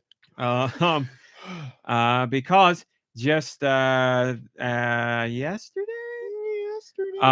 Nate the Hate, who is an insider who has gotten a considerable amount of information correct. Not everything, but it's clear they have insiders they have connections that get them inside information. They have heard that coming to the Switch 2 will be Final Fantasy VII Remake, which I think look at that. that's a definite. Like, I really think that, again, it's all rumors now, but that's going to happen. And apparently that will happen this year. And then Final Fantasy VII Rebirth, I believe it's called, will be in 2026. So Switch 2 gets remake for a year's time, plus or minus, and then the sequel comes out on Switch 2. Comes out on Switch 2 next year. That makes sense to me. Is that whole thing a trilogy? Are they putting out a trilogy? It will be a trilogy. What's the yes. third one called? I don't know if it has a name. I don't pay that close attention to because I'm not interested. Remake, Rebirth, and retaliation, respect, reflection. That's not a bad one. I don't mind that one. Remake. There, that's the. And it's going to be the first one that they've already Surprise! the remake released as a remake. Well, that will have been released on the Return. that will have been released on the PS4 some time ago. By the time the third game comes out, so it'll be like, it's been like 7 years. Why not? Along with that rumor is talk of Microsoft showing more support to the Switch 2, which is not surprising, and that will be Microsoft Flight Simulator, which has been a big hit for them. So that's really not surprising there. And then Halo, the Master Chief Collection. Now, I know a lot of people would hear that and would be like, this is so fake, it hurts. Microsoft would never bring Halo to other systems. Now, Microsoft is at least their Xbox brand, is a very different company now from where it was 5 years ago, 10 years ago. Their marketing slogan is everything's an Xbox. That is their slogan. And they mean like you can play Xbox games on the TV, you can play them on your phone, you can play them on an Xbox. Their systems aren't selling well. So they're just like, well, let's just they changed it. sell And now they're like, Xbox has sold, 800 million units. Because everything's an Everything's an Xbox. So, and we've seen Microsoft bring a whole bunch of games to the Switch, so we know that is there, including other first-party games that were only on Xbox before. But obviously, Halo would be a big one. We've never seen Halo go to anything else other than PC. But people will still be like, that's crazy. Now, maybe the next brand new Halo game wouldn't go to Switch 2 and PS5 day and date with the other platforms, but maybe a year later it would. You look at something like Indiana Jones, that's exclusive to Xbox right now, but it's going to PlayStation 5 somewhat soon. But Halo will forever be seen as the de facto mascot franchise for the Xbox. So it would be a very big deal. But it would be the Master Chief Collection, which is a great one to bring over to other systems because it's playing pretend. It's like, you've never played a Halo game? Well, here's a whole bunch of the classic games in one package. So that would be awesome. A lot of fun for online play. I would get that. I think that'd be a lot of fun because I want to show my support for that Microsoft collaboration. And I'd go on and play that old stuff with friends online again. I would love to play Blood Gulch and Sidewinder and all that stuff again. But in the Nintendo release, you actually take Master Chief's helmet off. And it's a woman. If only Dew was here. Samus Aran. Master Samus. Samson. Master Samson. Yep. Yeah. And here's the other reason why I want to say this isn't so far-fetched. You might not know this. I wrote about this in the article. If you didn't read it, that's fine. But Microsoft needs money. And this is Xbox division. There was a time when Microsoft was working on Halo for the DS. We have seen the prototype footage of it. It exists. It is not rumor. It was real. The deal was called off eventually for reasons. But there was a time when Halo was going to come to the DS. You can look it up on YouTube. You can see the footage. That is legitimate footage. It was a real deal prototype. So with the way Microsoft is going now, and they're branching out as far as offering their games to other platforms, I don't think the Master Chief Collection coming to Switch 2 is all that crazy at all. I think it's perfectly sensible, and I would say it would be a good business move for the way they're directing their business right now. So they have a new Halo coming too, though. I mean, there's one in the works. It doesn't have a name. It doesn't have a date. But so like, I feel like a business plan or whatever too is give everybody the old one and then release the new one. And then it's like, well, you want to play the new one now that you've played the old one? Yeah, you got to get it on that's Xbox. what I would imagine it is. Like they're, you have to start from a place of these people have never played Halo games. Let's give them a collection of what many consider to be the best ones. Right. Foster some sort of appreciation for and Halo. They'll buy the new system and get a crappy new one. Yeah, who knows? But yes, that's rumor. So yes, Nicky Hill, Final Fantasy VII Remake could certainly work on the Switch too. But Final Fantasy Remake is available other places than PlayStation. It's only PlayStation, right? Might be on PC, or it's coming out on PC. It might be on PC. It's not on Xbox. Okay, that was my question. If it was the same thing as listen, with Square Enix's new approach to multi-platform, Final Fantasy VII Remake is gonna go to Xbox and Switch 2, guaranteed. Like, I don't know what the difference is going to be in terms of power between the Xbox Series X and the Switch 2, but it shouldn't be all that big of a difference. So that's probably what they will do. Like they'll build for a Switch. I guess they're going to build for the Xbox Series X first because they've known those specs longer, but then they can look at the Switch 2 version and be like, yeah, that'll work there. So now Final Fantasy VII Rebirth, that's on the PS5 only. So that would take more to get it to work, but I'm sure we've seen much crazier ports than that. So I'm sure that could happen. Just a quick image for you. There you go. Could you imagine if Master Chief takes off the helmet and it is, I think we've seen this before. It's Mario. But then he turns the helmet over and pulls out his Mario cap. Like he's wearing the cap underneath the helmet, but like when he takes the helmet off, the cap is stuck in there. It would bring the house down, wouldn't it? Like, I don't know what house, but I'm sure it would Or bring blow a the roof house down. off, bring the house down. Bring the house down and blow the roof off. Yeah. So there you go. That is all. Blow the roof off, and then the house. It brings the house down, but then the roof is just kind of float. Yeah. I apologize. Just let's run with it. Hi, Super Sanchez. Good to see you. There's all your Switch 2 rumors that happened in just the last 6+ days. It was a lot, my friends. There you go. We got footage. Red Souza put footage of it in the Discord right now. It did not go well. It did not go well. I wonder what Miyamoto would think of that if they brought Halo to the Switch, because he was very vocal saying I could make Halo. Come on, I could make Halo. You played Geist. It was basically the same thing. I mean, Tentavision, yes, I see you saying the first modern Doom is on Switch. That is correct. More Doom would make sense. I agree. Plenty of things on Xbox. I'm seeing people's guess for the third Final Fantasy VII remake game. We have Revenge, Revengeance, React, Recycle, Reduce, Reuse. Lots of good ones. So there you go. I hope that was a fun. Did I say hi to Tony? If I didn't, hello, Tony. I hope that was a fun recap of all these Switch 2 rumors, insider information, speculation, and more that cropped up this weekend. Guys, it's only going to get more crazy unless Nintendo finally shows us this thing. Will it be this week? I don't know. I know you guys have seen the rumor that we haven't reported on because I don't believe it, but there's a rumor out there that it will be shown on the 17th. That makes no sense to me because that would be a Friday. You would not want to end the week with a reveal of your system. You want to do it Monday, Tuesday, at latest Wednesday, because you want people talking about that all week into the weekend. You don't want to do it on Friday because that's when people are paying less attention. They're getting out of work. They're going out and doing stuff. They're relaxing. They're hanging out. That's why anything on TV Friday night in prime time is considered the death slot because people are out doing stuff. They're distractions. They don't want to be on that block of TV. What do you mean? What? I guess times have changed. TGIF. TGIF was a huge night. That was the reason to stay home on the weekend. Yeah, on the Fridays. And who was that made for? Kids. Because we're not going anywhere. If you're an 8, 9-year-old, you're not like going out for the weekend. You're like, man, had a hell of a week at school this week. I'm going out to party. You were at home. Okay. And the parents that had you were stuck at home. So they're like, now we'll give you something. You're not going to like watching it, but your kids will shut up while it's on. So, meant for the audience that could not go anywhere. Gives kids a chance to stay up till 10 o'clock, right? Big deal. Since we're out of the Switch rumors and you brought up TGF, I will talk about this because TGIF, because this was crazy.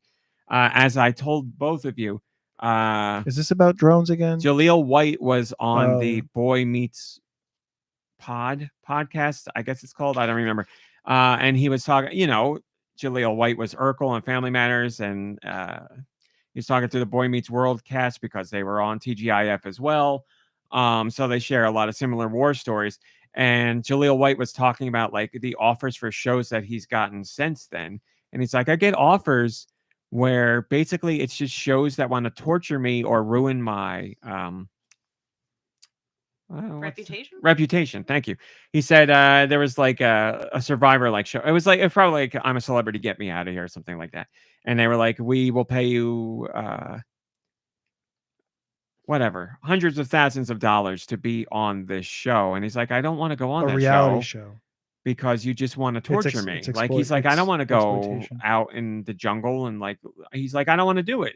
Nothing against it. Just, I don't want to do that. And they're like, well, what if we gave you this much money? And he's like, you're not listening. I don't want to do that. Like, but the worst one was, he said, Dr. Drew has that rehab show, Celebrity Rehab. He said they got in touch with him and they were like, we will give you half of what you were making in the final season of Family Matters. So, the top of his paycheck back then. So lots of money. They're like, we will give you half of that as a starting amount for being on Celebrity Rehab because it will work really well for our show. And he's like, I'm not addicted to anything. No, we'll give you half of what you made for you to just spend it and get hooked on something. Yeah. And then we'll give you the other half to try to get you off of it. He's like, I don't have any substance abuse issues. And they were like, our writers can write around it. Don't worry. And he's like, I don't have an issue. That's disgusting. That's what he said. He's like, this is absolutely disgusting. And he's like, so keep in mind when you're watching that show, as with all reality shows, he's like, maybe there is some substance abuse issues there, but maybe there are also celebrities who just wanted money and they don't have issues and they're willing to tank their reputation. He's like, Or like he found it so disgusting. I was like, that's that money could be spent on helping people People who who really have a need it. real yes, problem. I gotta admit, Celebrity Rehab, I thought, they manufacture a lot of stuff. I did not know That they were would just go paying so far to people- manufacture literally, you don't have any issues Well, that's at all, like- what we're going to pretend you do. That's like house buying shows, I guess, right? Yeah. Like they go to people who just bought a house and Yeah. then they go, "Hey, look at all these houses. Which one do you want to buy? Oh, this Yeah. one? Great. We'll move your Congratulations." stuff out and put it back in. Yeah. But You I make a think good for some point. celebrities, that might be a way to basically stage a rock bottom for themselves so that they can have their comeback story, Yeah. even though there is nothing to actually Garner come some back sympathy from. and be like, And I'm proud of so- them. They really fought hard. And yeah. So, I mean, I'm not saying that's the case. It's a horrible way of thinking. I'm very pessimistic about a lot of things. So there we are. How what you been playing, MomBrain? no, we're not there. Big FU to Dr. Drew, who I have not liked for a very long time. And we'll leave it at that. All right, let's get to the other stuff that wasn't Switch 2 related this week. I'll be happy to tell you. But big ups to Dr. Do Michaels. We speak your name. Do. We miss you. We found out that Zelda Echoes of Oh Wisdom my God, there's more news. was actually going to be a sequel to A Link to the Past. This comes from an interview with Nintendo, some of the members of the dev team that worked on Zelda Echoes of Wisdom. They didn't share specifics, but they said the original plan for the game was to create a sequel to The Legend of Zelda Link to the Past, but the team moved on from that early on and went to Echoes of Wisdom. We know that the map in A Link to the Past and Echoes of Wisdom are very similar. The map in Echoes of Wisdom is greatly expanded upon, but you still can look at it as like the chunk of the map from Link to the Past is in the center-ish of what's happening in Echoes of Wisdom, and then that expands greatly out. So you could potentially see the bones of the idea of a Link to the Past sequel in Echoes of Wisdom, but that's a pretty cool thing to hear. Currybo says, and A Link Between Worlds was originally a remake of A Link to the Past. That is correct. The Super Nintendo Classic is the game that keeps on giving. I do love how they took the Link to the Past overworld map and expanded it so organically to include Deku, Gerudo, and C. Zora. Feels like if you went out of bounds in A Link to the Past, those areas would have always been there. Yeah, I really like that. It's a really cool idea. And it's a really cool thought process. I love that. It's like, let's pull the camera out a little further. What would be out there? I love that idea. Oh, they probably accomplished that using Photoshop generative fill. Yeah, right? AI, right? What's outside the frames of the picture? Link to the Past, which was which one? I don't know how to answer it. Super Nintendo game? Super Nintendo game. Okay. The only Zelda on Super Nintendo. What is it? That's not the side-scrolling one. Was Link's Link Between Worlds. No. Zelda 2, Adventure of Link. Okay, yeah. That was on the NES. Link to the Past is what, bunny ears or something? That is correct. Yes. We heard a rumor about Retro. So Retro did Donkey Kong Country Tropical Freeze in 2014. We know Retro is working on Metroid Prime 4 Beyond right now.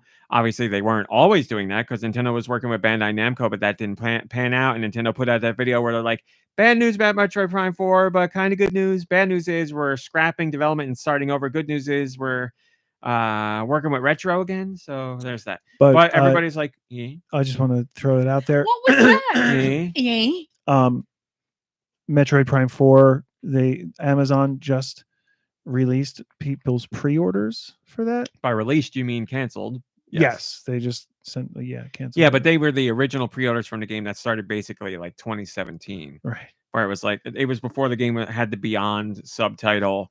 And it was just like, okay, Nintendo announced this. Here's a place. Yeah, so they canceled them probably because the SKU has to change. And there's a whole bunch of things that have to change. Right. I would imagine it'd be a pain in the butt to move it over.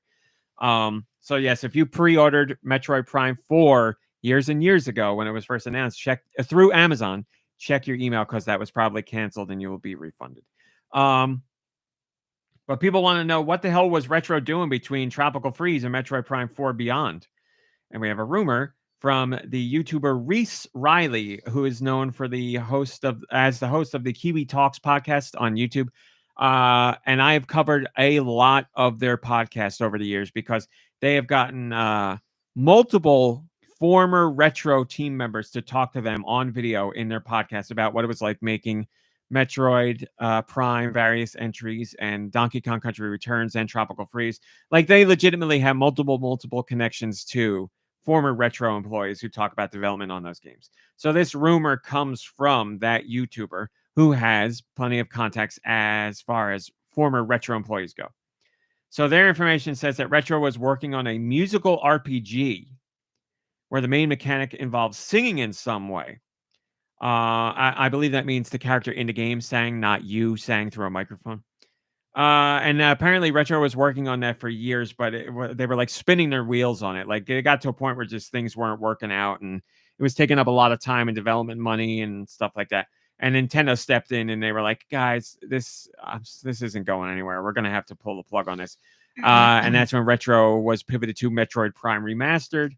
And the rest is history. So there you go. Somewhere in the Retro vault is work on a musical RPG. And at some point, I'm sure some pieces of that will end up leaking, but not right now. The Shafe says, singing or no singing, I would have gone 100% for a musical themed RPG. It's severely underutilized theme, but there is such a thing as Tokyo Mirage Sessions and Eternal Sonata. Yeah, there's a Wander Song as well. That's another singing related RPG, more on the humor side of things, but singing related RPG. Obviously, it's retro. I would have been there day one. Back then, obviously, I wouldn't be playing RPGs, but I would have been like, oh, I gotta get it. It's retro. I can't. And it's first party. Changed the course of your RPG playing. It could have. Oh, what if it was similar to like that trombone game? Trombone Champ? Oh, So good. Would have been great. We have an update on the rumor from last week. You might remember that we heard that there's probably not going to be another Punch-Out game because it's more trouble than it's worth as far as the caricatures and stereotypes that are in there. And Nintendo got more pushback on it than they expected. So Nintendo's like, not worth it. Well, our friends at Time Extension, the website Time Extension, which is a spinoff of Nintendo Life that focuses on all retro stuff, as in retro time-wise, not the company. They reached out to some Next Level employees. Next Level did Punch-Out on the Wii. These employees talked to Time Extension, but weren't willing to go on record with their names, but they are Next Level Games employees.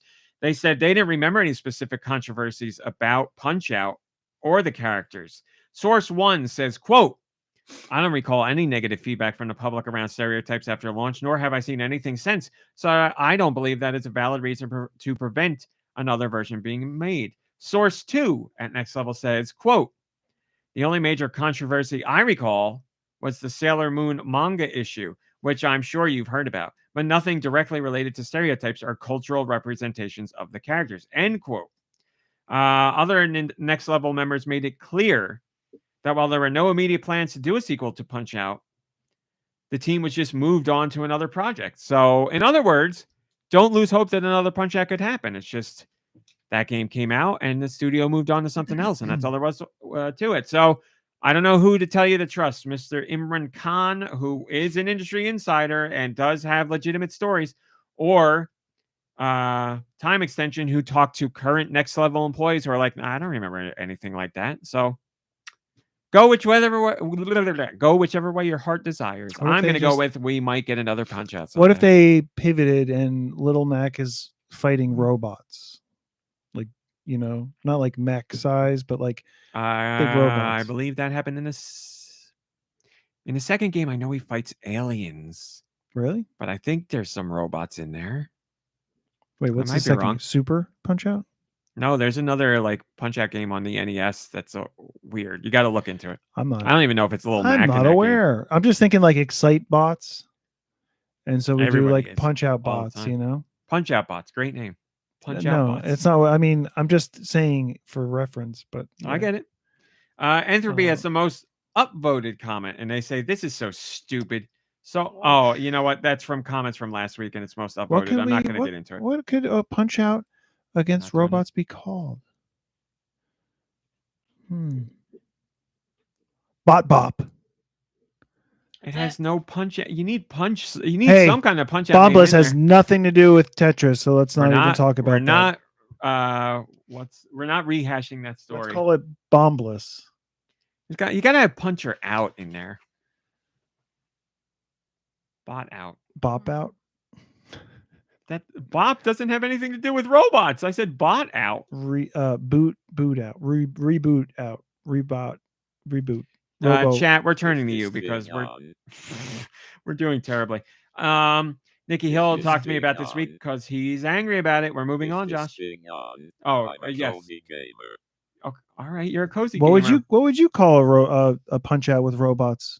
I would like to hear the news of you. He's not here.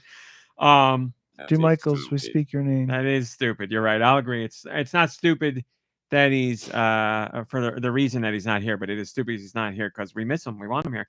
Nicky Hill messaged me about this week because he's annoyed about it, so I'll let him go on his little rant in a second. Nintendo and Lego announced that they're doing a Game Boy set, and it's coming out October 2025. We saw a little teaser of some of the buttons, the D-pad and the buttons, and I said, Game Boy, Lego Game Boy is coming out. There's going to be more to it because we saw the Lego NES, and, that's got some secrets in it. There you go. That's all that was said. More details coming soon, hopefully. Nicky Hill, please. I got no gripes. My only issue is that they announce it like the first full week, second week of Game Boy of the year, and we've got 10 months now to wait for it. They didn't even show us any details, just like one Lego piece, couple Lego pieces. The D-pad and the buttons. Do you think it's going to be a big Lego thing? Will it be the size of the Game Boy, or will it be bigger? Probably going to be bigger than a regular Game Boy. I would imagine it would be somewhat bigger. Whether it's going to be like half bigger, yeah, double the size or something. Oh my god! And then it's probably going to have like a Tetris thing, right? Bombless, I heard. Ugh. Currybo says, would be really cool if it was a functional Game Boy guts. You built the case around with Lego. That makes me hope we'll get a Super Nintendo model in PAL and Japan color scheme. In 25 years, we'll be talking about the Switch 2 Lego rumors. Yeah, probably. What did I say? There's a place in New York City where you can go and they let you. The whole point of this place is you go and refurbish a Game Boy. They have all the pieces to rebuild a Game Boy and add in like a backlit screen and stuff. And it's like a, how there's like, sip and what's it called? Paint and sip. Paint and sip. It's except here you go rebuild a Game Boy with a whole group of other people doing the same thing. And at the end, I believe you get to take it home. Wow. Pretty cool. Pretty cool. And as far as I know, it doesn't have any alcohol related to it. It's just you go build a Game Boy. But like I said, you put in like a backlit screen. So you don't just it's original Game Boy, original guts and all that stuff, but you refurbish it and add in some better stuff like a better screen. It's a cool idea. Just Game Boys? Just Game Boys from what I saw, yes. I think it's a place that does multiple things, but right now they're doing just Game Boys. Cool idea. I said that they announced this 10 months in advance, and then I was like, oh, wait a second. I wonder if they're going to release a Game Boy Advance too. He did say that in the text. It's true. I can verify. And yes, probably at some point, unless things go very, very wrong. And then I sent you a GIF of Link fishing because they've got me on the hook line, for and this sinker. One. Yeah. North America, what do we get this week? Let me tell you. Yes, we didn't just talk about rumors this week. We also got video games to play on the current Switch, and here's what we got in North America. 18-in-1 Family Games Giga Pack. 2-in-1 Trash Punk and Moto Rush GT.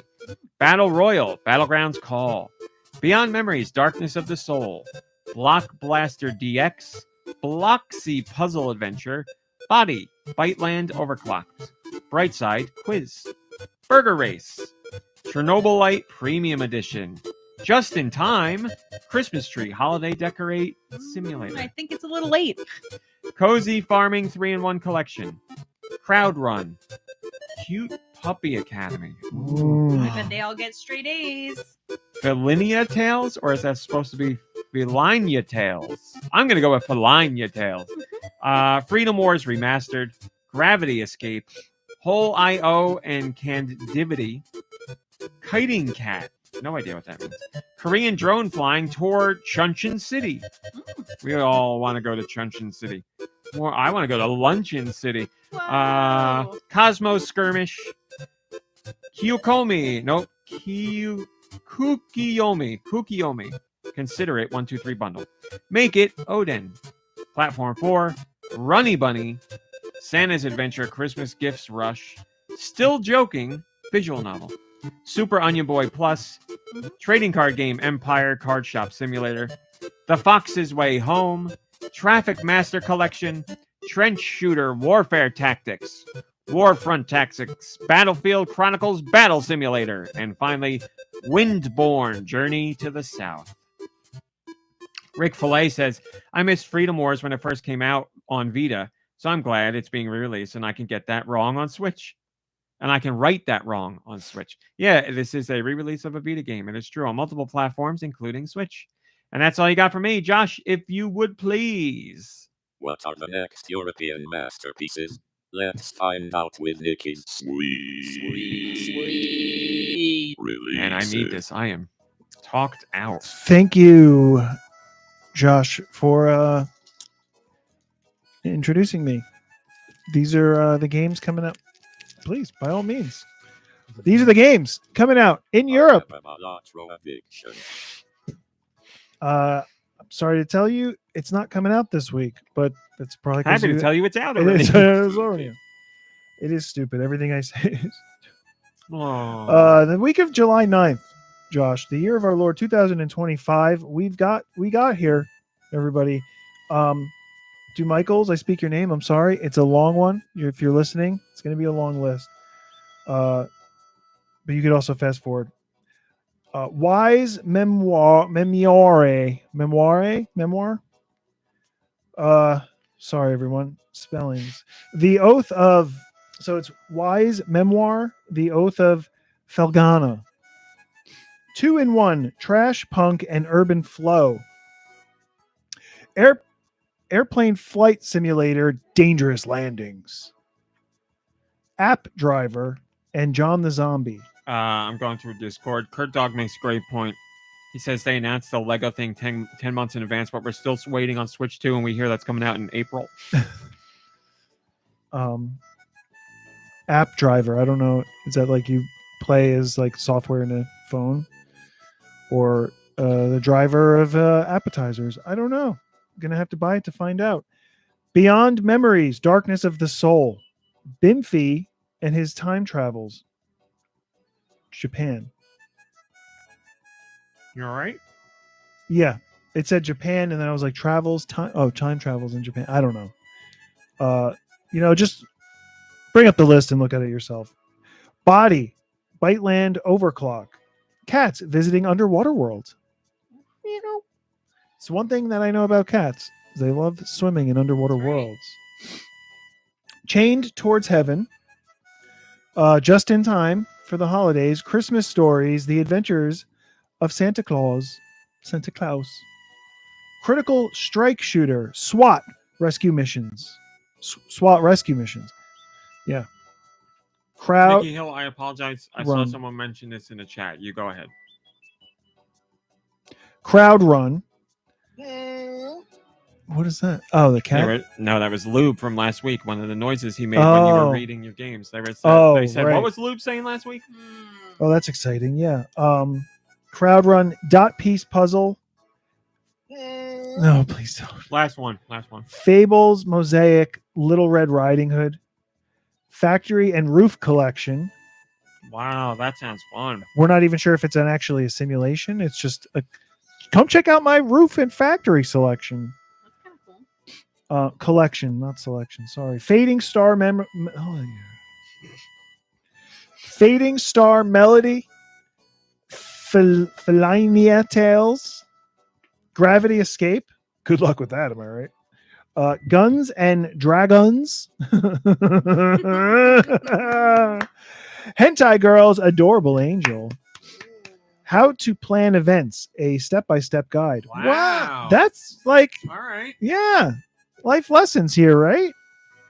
Some like influencer, would-be influencer. It's like, I'm a wedding planner, and they're using the Switch game to get it done. Listen, if it teaches somebody some skills and potentially, leads to a career down the line, even like there's a lot of careers where planning and managing things is a big deal. So I'm looking it up. What is this? Jolico Famicom verse Sayuki World? Yeah, that's Help- the same Help me out. Jalico from when we were kids. Jalico? I thought It's it was probably Jalico. the game system, right? A company? What was it? Jalico, yeah. I don't know. You're looking at me. You didn't answer. They the put thing. out games. Games. It was a Yeah. company. Yes. No, I thought it was a.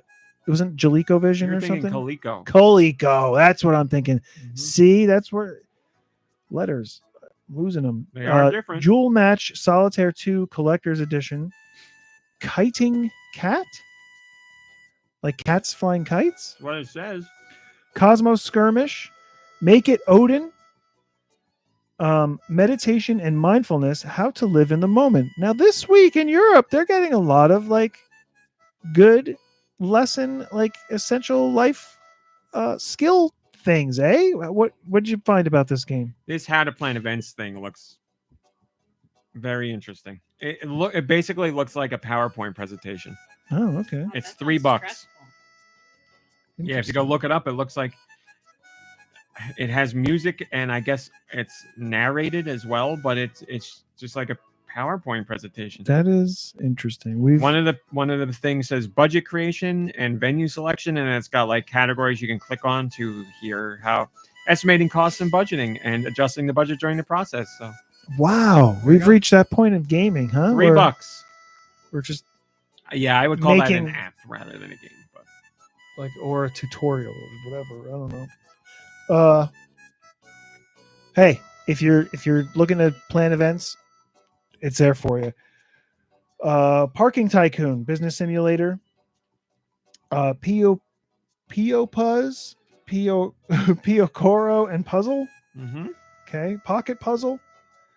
you got that working. I know. My mom just sent me a photo. She's got a Scrabble game that's the same thing, basically, except it rip has off. numbers. No, well, the Scrabble game. Oh, No, score. points. Yes, I was like Scrabble with numbers. Anyway, My word is 6472289. so if that guy, we'll talk about it later. That's worth Q points. Puzzle Lillip.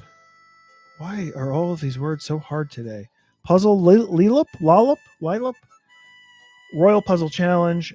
Rivenar's Grove. no, Speedsters. I was looking for what you're saying. The first word is princess, not puzzle. What did I say? Puzzle multiple times. Well, it's surrounded by puzzles so many times on that page. Princess Lillip. There you go. Lillip? Yeah, isn't that the name of Mm, Niall's wife? Lillip? Come on, give me the rim shot if I'm gonna do a bad joke. Rivenar's Grove. I just want to get through this. I'm sorry, Jew, if you're still listening. You want to get through it? You're the one doing it. I know, and I'm struggling. Speedsters Collection. Sunset Coast Collection. Super Onion Boy Plus. Taxi Driver Simulation 2025. The Fox's Way Home. Another seasonal game. The Kingdom of Christmas. Santa's Elves. The Kingdom of Christmas. Wow. The this game is called Titanigods. Don't know. Unsolved Case. Mysterious Script CE. Try and again.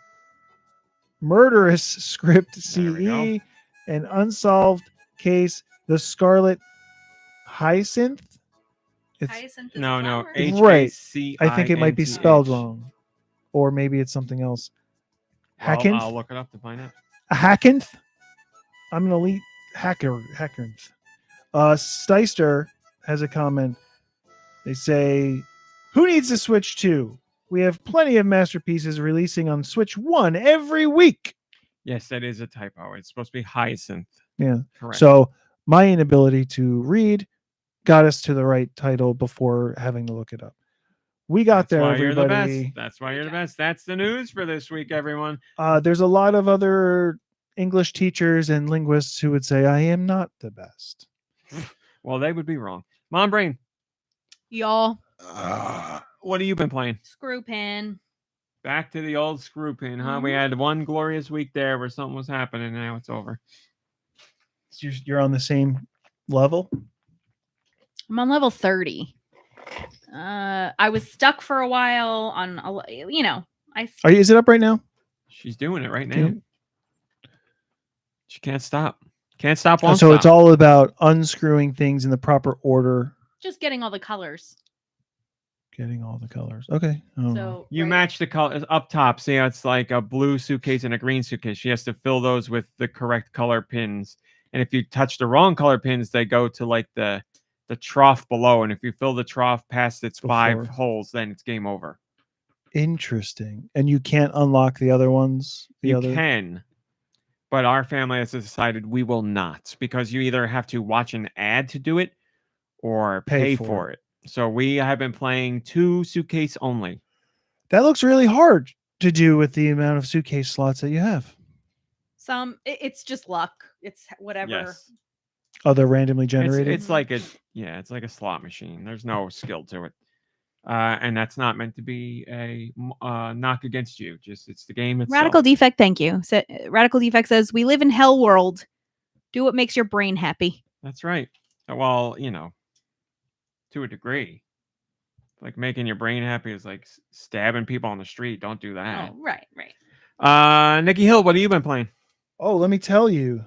I've been playing Q-less, the letter Q-less. Digitally on my phone. You can play one puzzle a day unless you pay for the app, which is I think $6. I'm not paying for it. But also playing in person with the dice.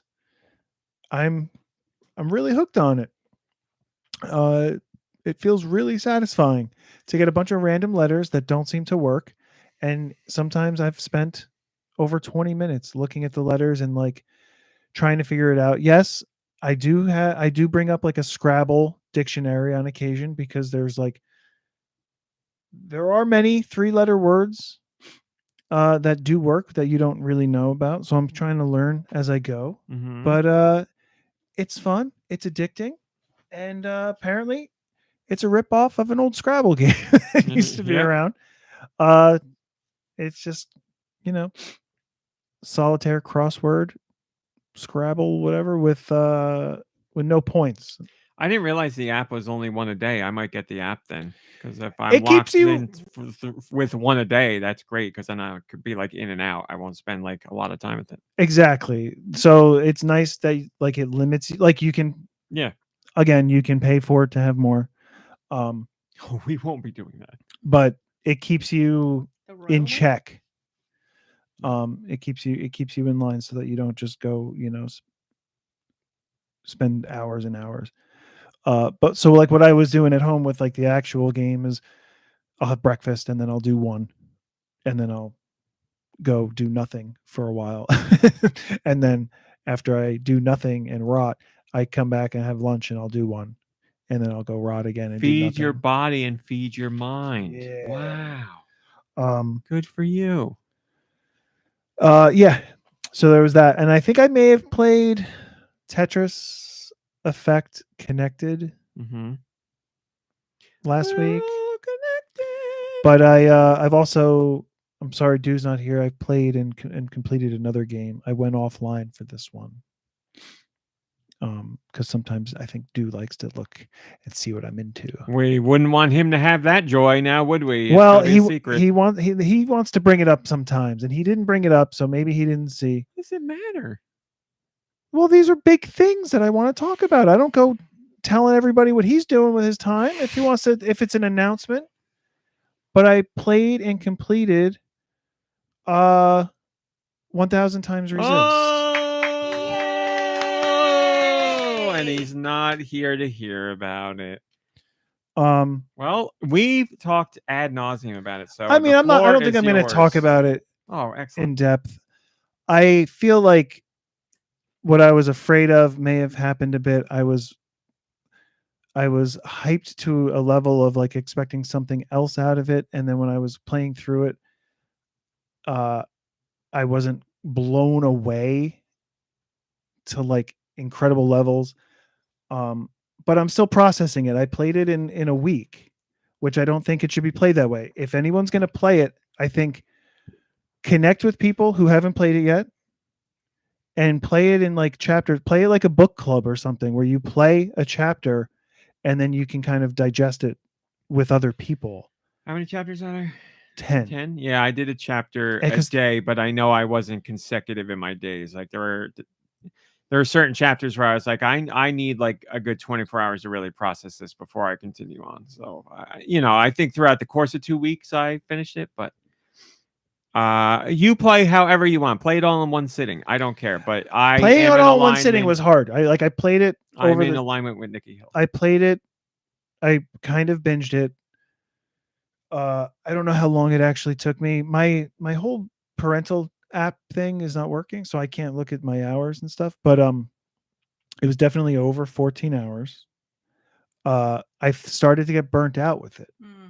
I could see that especially if you were just my like, God, 100%. Like I Yeah. said, there were days where I was like, 1000% oh, resist. I was like, I cannot continue. I need to yeah, take a break and think and process Right. it. And like, I was very eager to see what happened next, but I was like, also thinking about all the things that just happened. I was like, nope, I can't. And I'm not going to talk about it too much because I don't want to spoil it. But like, I think what I needed is time to process the order of things.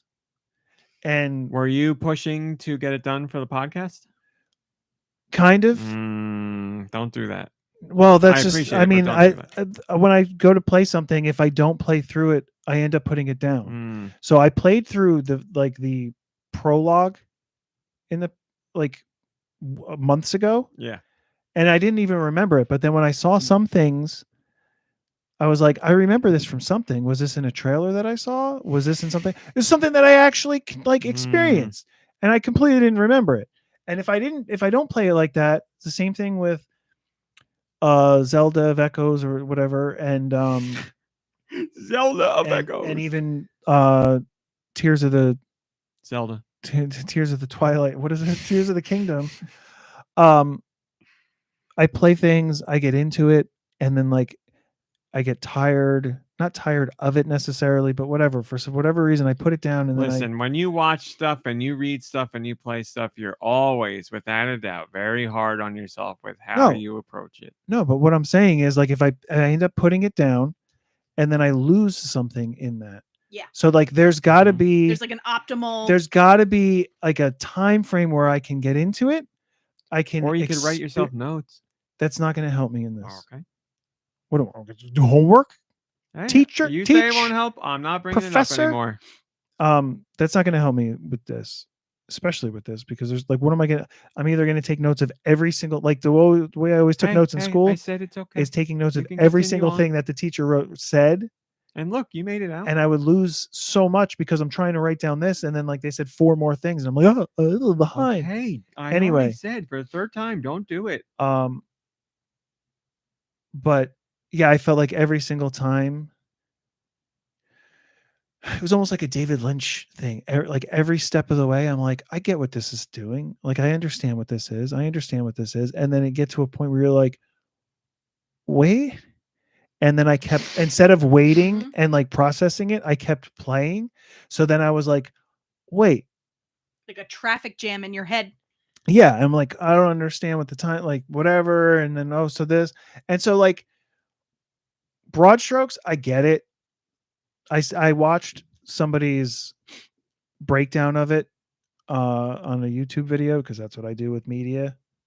And tell me how to feel. And kind of, but every single thing that the person was talking about, like I was like, yeah, check. Like I got there. I got that. So you got there. So like I'm receiving things, but things don't hit me in the same way. And I was kind of expecting that intense thing to happen from what I was hearing from everybody. I don't think it's bad by any means. I don't think I played it wrong I'm not saying that. But we got there, everyone. Well, congratulations. So now I can play Balatro and not be lost. Now Balatro will make perfect sense. When there's the 1000 times resist decks or whatever, I can understand. Deck I use. It's the only DLC I use. But yeah, I think there's like it's dealing with a topic that is very important. It's been the talk of the town like it's been a hot topic for a lot of people in a lot of places, and it's important. You mother fudger. And it goes you. in Love your a mother. it's told in a way that hasn't been told. It helps you Trust think in her teachings. through some things. I'm a little upset with some of the things that I did, No. the decisions that I made, but decisions were made, and I'm living with the consequences. This week, the DICE Awards nominations were announced, and 1000 Times Resist is up for Outstanding Achievement in Character, and Watcher was chosen for that. It was nominated for Outstanding Achievement in Story. It was nominated for Adventure Game of the Year. And it was nominated for Outstanding Achievement in Game Direction. So good luck to Sunset Visitor. I hope you win every single one of them. I think all of those things they really hit. I mean, the voice acting I think is phenomenal. I thought so too. This week I was talking to Remy over at Sunset Visitor, and I was like, congratulations on the New York Game Awards nominations. And he was like, what? I was like, 1000 Times Resist got nominated for a bunch of stuff. And he's like, I had no idea. So this week when I got the DICE Awards nominations, and I was like, oh my God, a lot in here. I messaged him right away, and I was like, congratulations. I thought I'd send this over just in case you didn't see. And he's like, I did not see it. I was talking to MomBrain. I'm like, it's kind of crazy that like you get nominated for the awards, and like maybe you want to have people at the show or whatever, and they don't reach out to the nominees. It's just like, well, you'll find out, I guess. Right. But they know now. So good for them. Go follow them on Blue Sky. Congratulations. I think it's well earned. Yeah, I mean, the only thing that I could think that would help me, the only thing that I would help me through it is taking it in smaller bites. Like if it was released in the same way, which I played it all at once, but Kentucky Route Zero was released like episodically or whatever in like pieces. Yeah. Chunks.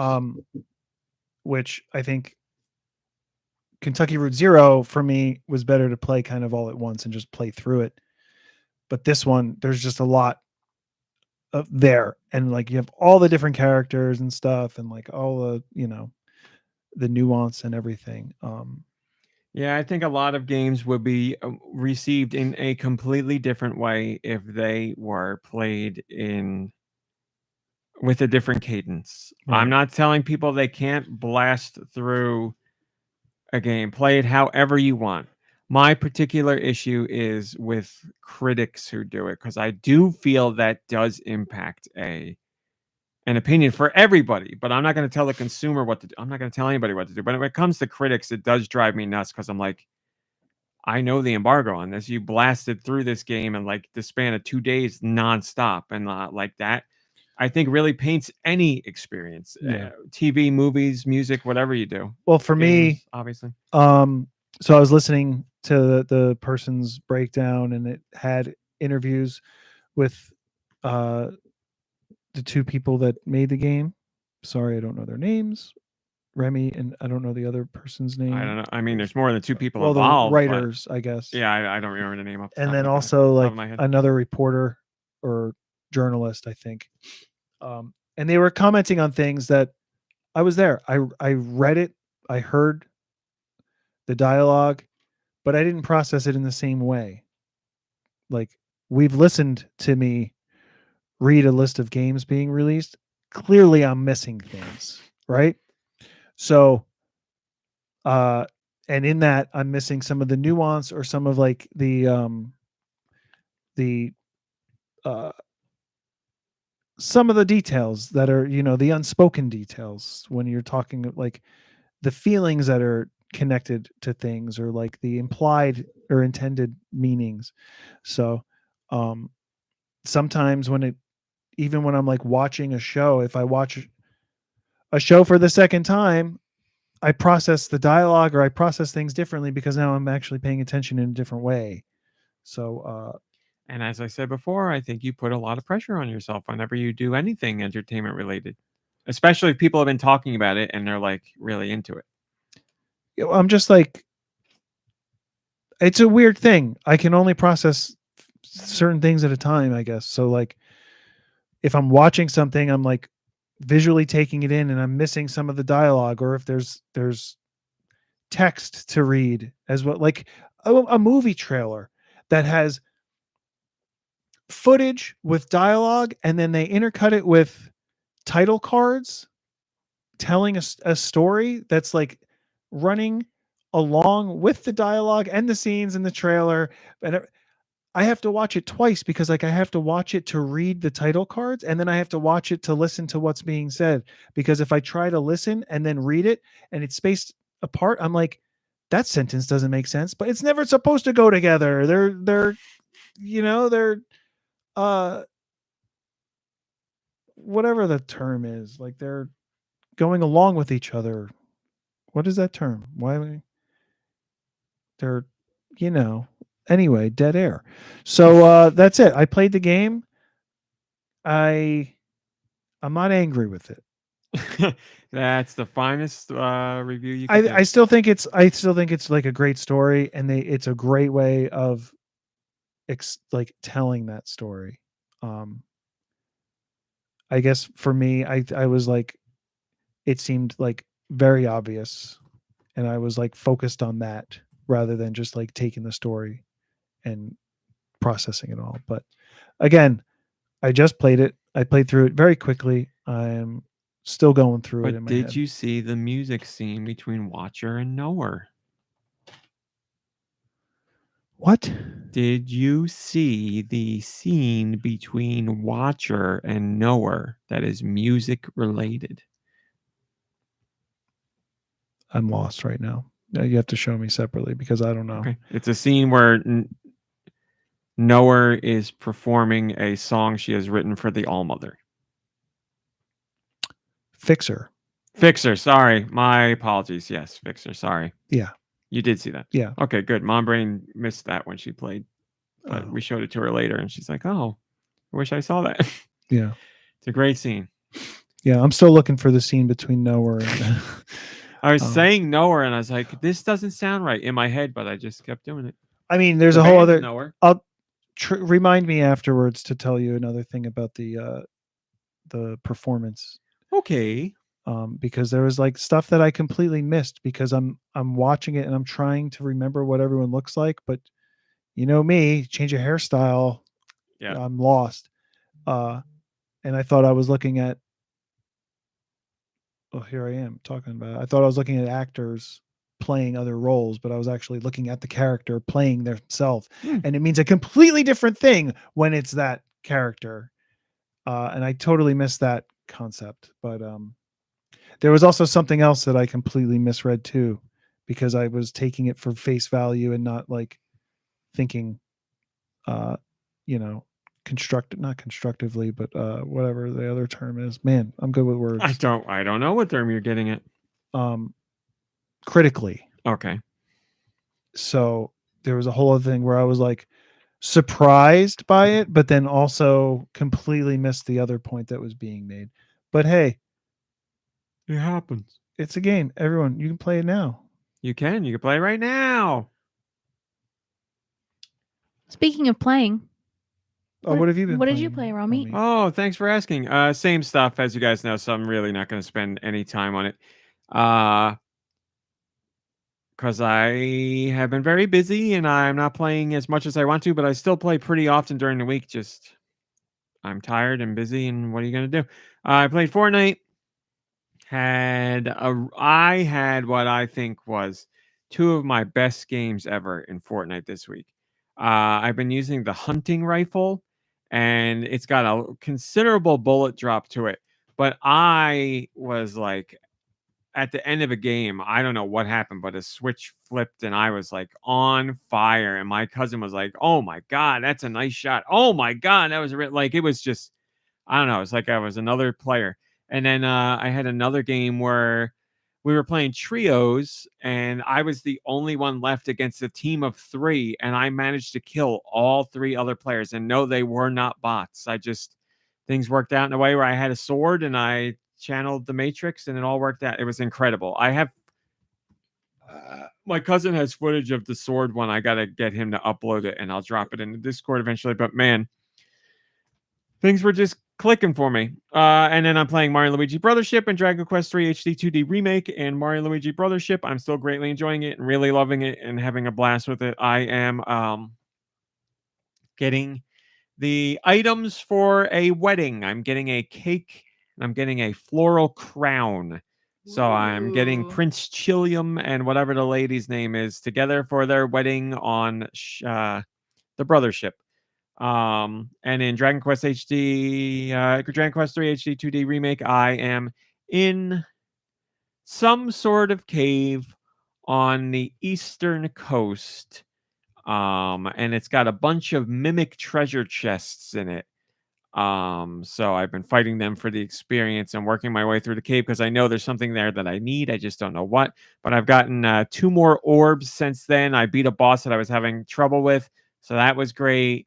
Also very much enjoying that game. I almost ended up playing both of those games last night for the Pikmin Bloom walk, but I can play games while I'm walking and it's okay. But I do notice I get entranced by the game more and my body moves when I'm doing certain things in the game. So I'll like stumble around a bit when I walk and I'm like, oh, I'm like really into this. So I was like, I don't know if I should do that. So instead, I watched the latest episode of Silo and I watched some of SmackDown. Hi, Rex. Good to see you. Highly unlikely. Thanks for trusting us. I hope it is an amazing, transformative, unbelievable, memorable experience for you. Please keep us updated. What's that? Highly unlikely just bought 1,000 times resist. No. Another one sold. Take your time and savor it. Take some time to reflect in between moments. Take your time and that's all I can say. sure Like the that you chapters will were surprisingly savor it. long, and I think that's also what got me. Chapters are a decent chunk Like of I time, thought yeah. I could just get Yeah. into it, and then like I'm in the middle of playing, and my dog's like, "Hey, I'm still here." My dogs are barking. So yeah. Saying we got questions. Wait. Brain, did you what? George, did you play anything this week? Oh, I played and completed 1,000 limes resist. Oh. Why don't you ask George? Well, George, we did. Why Did don't you? you? Did you play anything this week? Like, but Why why don't don't we you regularly? Yeah, Oh, you're we right, can. Josh. Sure, we can. Yeah, it was a good game. I give it a 4 limes up. High in the Ooh. air. 4 out of 4. Well, since we're doing this, Josh, is there anything you played this week? Minecraft, bro. Oh, okay. Oh, all right. I hope you. What are you doing? Building or survival or crafting or just taking it easy or just enjoying the cozy atmosphere? That's none of your business. Okay, excellent. All right, MomBrain, we have questions. Did you know you could send in questions at GoNintPod@gmail.com? I didn't. GoNintPod@gmail.com. They can be about Nintendo video games in general or whatever the hell you want. What? Maybe I will. Marsboro asks, do you ever think of the places where your online disgust, discouragement, or general malaise comes from? Do you think of why you see content or comments geared to get a rise from you, especially on social media? I feel like there are often groups that target people's reactions to having a different belief than what's normal in society. What say all of you? Well, all I can say is everywhere I go for the things that I'm into, it's filled with people who seem like they hate the thing. So I'm like, why are you here? All I ever see, or not all, most of the time about games, I see people just complaining about how they hate this game and they hate that game and that no good. You know, wrestling is the same. Anime, not so bad. It exists, but not so bad, at least where I'm spending my time. It's there, but it's pretty more focused on praise and hype and fun and enjoyment and excitement for people being into it. So that's not so bad. But I mean, I'm not going anywhere crazy. You know, I'm going to places everybody's going. I don't ever really search out that stuff on social media. I see the game stuff related for work, Is but this stuff that makes us upset or stuff just people do being you upset? ever think of the places where your online disgust, discouragement, or general malaise comes from? So the places you spend your time that have some relation to whatever you're into. Do you ever think about those places and how those comments are there and why? Are those people like are there groups of people that specifically go there to target these things? I don't think so. I just think people love the feeling of being angry and being superior to others and being like, you like this thing? Can't believe you're so dumb that you like this thing because this thing sucks. And they won't ever say what's better, but they're just like, I can't, you're so below me. I can't believe you would get any kind of enjoyment from this thing. I was thinking about something kind of similar. It's not at all actually, but it relates, I think, because we got it all. It doesn't relate. It relates. It doesn't, but I think it relates. It had like when I was thinking about it, it made me think about the world in as a whole. Wow. This car. What hole? So I was going this way, and the road next that was running parallel to me, a car was driving down. A car came to the intersection ahead of me. Mm-hmm. They came in fast. They hit their brakes because it was a stop sign, but they came in fast. And before they like slammed on their brakes or whatever, or maybe they didn't come in like super fast, but they came up to the stop sign and like continued, because you know how everybody kind of creeps forward at a stop sign. Yeah. And the car that was running parallel honked. A car honk is not aggressive. It sounds the same whether it's a toot hello or a get the hell out of the way. I would disagree with that. I would say depending on how you use it. Well, if you like lean on it or Right. whatever, but also, but a little like, bup, bup, but if nice. if I see a friend or something, beep beep, beep, beep. Regardless, they honked, which is what they're, it's there to alert people in case they're not paying attention. Beep beep. See, that is aggressive. Why do you get it so aggressive with me? But I saw the person in the car at the stop sign, and they're like, ugh, like, I stopped. What's your problem? But the thing is, like, you came in really hot, and the other person doesn't know what your intentions are. And so their role in it is to be like, hey, heads up. Everything's all right, but heads up. And I think in general, there are so many people that just jump to being offended or offensive about things, even when things are not being aimed at them. I think you're giving online people way more grace than they deserve. It's not just online; it's everybody in general. Well, I'm talking about how it relates to Marsboro's question. But I think what did you say? Like, people just feel the need to argue about things. People love to argue, and so you have people who just need to argue, and either those same people or other people. Like, I think in general, people are quick to be on the defensive, because I feel like we're in a world right now that we kind of need to be. Everybody's like pointing the finger and blaming people, and everybody's just on edge. But I think this has been the story of the internet since it's been around. Yeah, people but the being anonymous. I think it's not even about the internet. I think it's just people in general always feel the need to be combative. Like there's memes or whatever where people are like, "Hey, here's something you can't argue about." And like they just state like a fact. Don't tell me what I can't argue about. And then there's a whole list of people being like, actually, and it's like, no, actually, you can't fight it, but you're going to because that's who you are. Like, it's insane to me. Yes, people love, like I said, I think it all goes to the feeling of superiority. Like they can't imagine someone being so dumb, and they love feeling like they're better than that person, and that's it. Doesn't matter what the topic is. Games, anime, movies, or music. Is it that so many people are insecure about themselves that they have to then like be dominant in other places? I know a lot of people say that that stuff comes from a place of insecurity. I'm sure to a degree for some people it does, but I think more people it doesn't. I just think they like to be discordant and make people feel crappy. But well, not that they only act that way, but they act that way more behind the shield of their keyboard and screen. The worst version of themselves, but it's still themselves. Yeah. So yeah, I will say so far in my 2 weeks of Blue Sky, I have had nothing but nice interactions, and I have had nothing but a timeline that I really enjoy. And even the stuff, so there's the timeline of the people you follow, which is in order of their posts, which is fantastic, which means it's not built to keep you there for hours. It's built so that you can just be like, here's everything you saw since or here's everything that popped up since the last time you were here. But there's also the page that gives you, people you don't follow and whatever. So that's there too. But based on what I've done and what I've said and who I follow, I've had a lovely time there so Are far. we sure it's Blue Sky and not Blueski?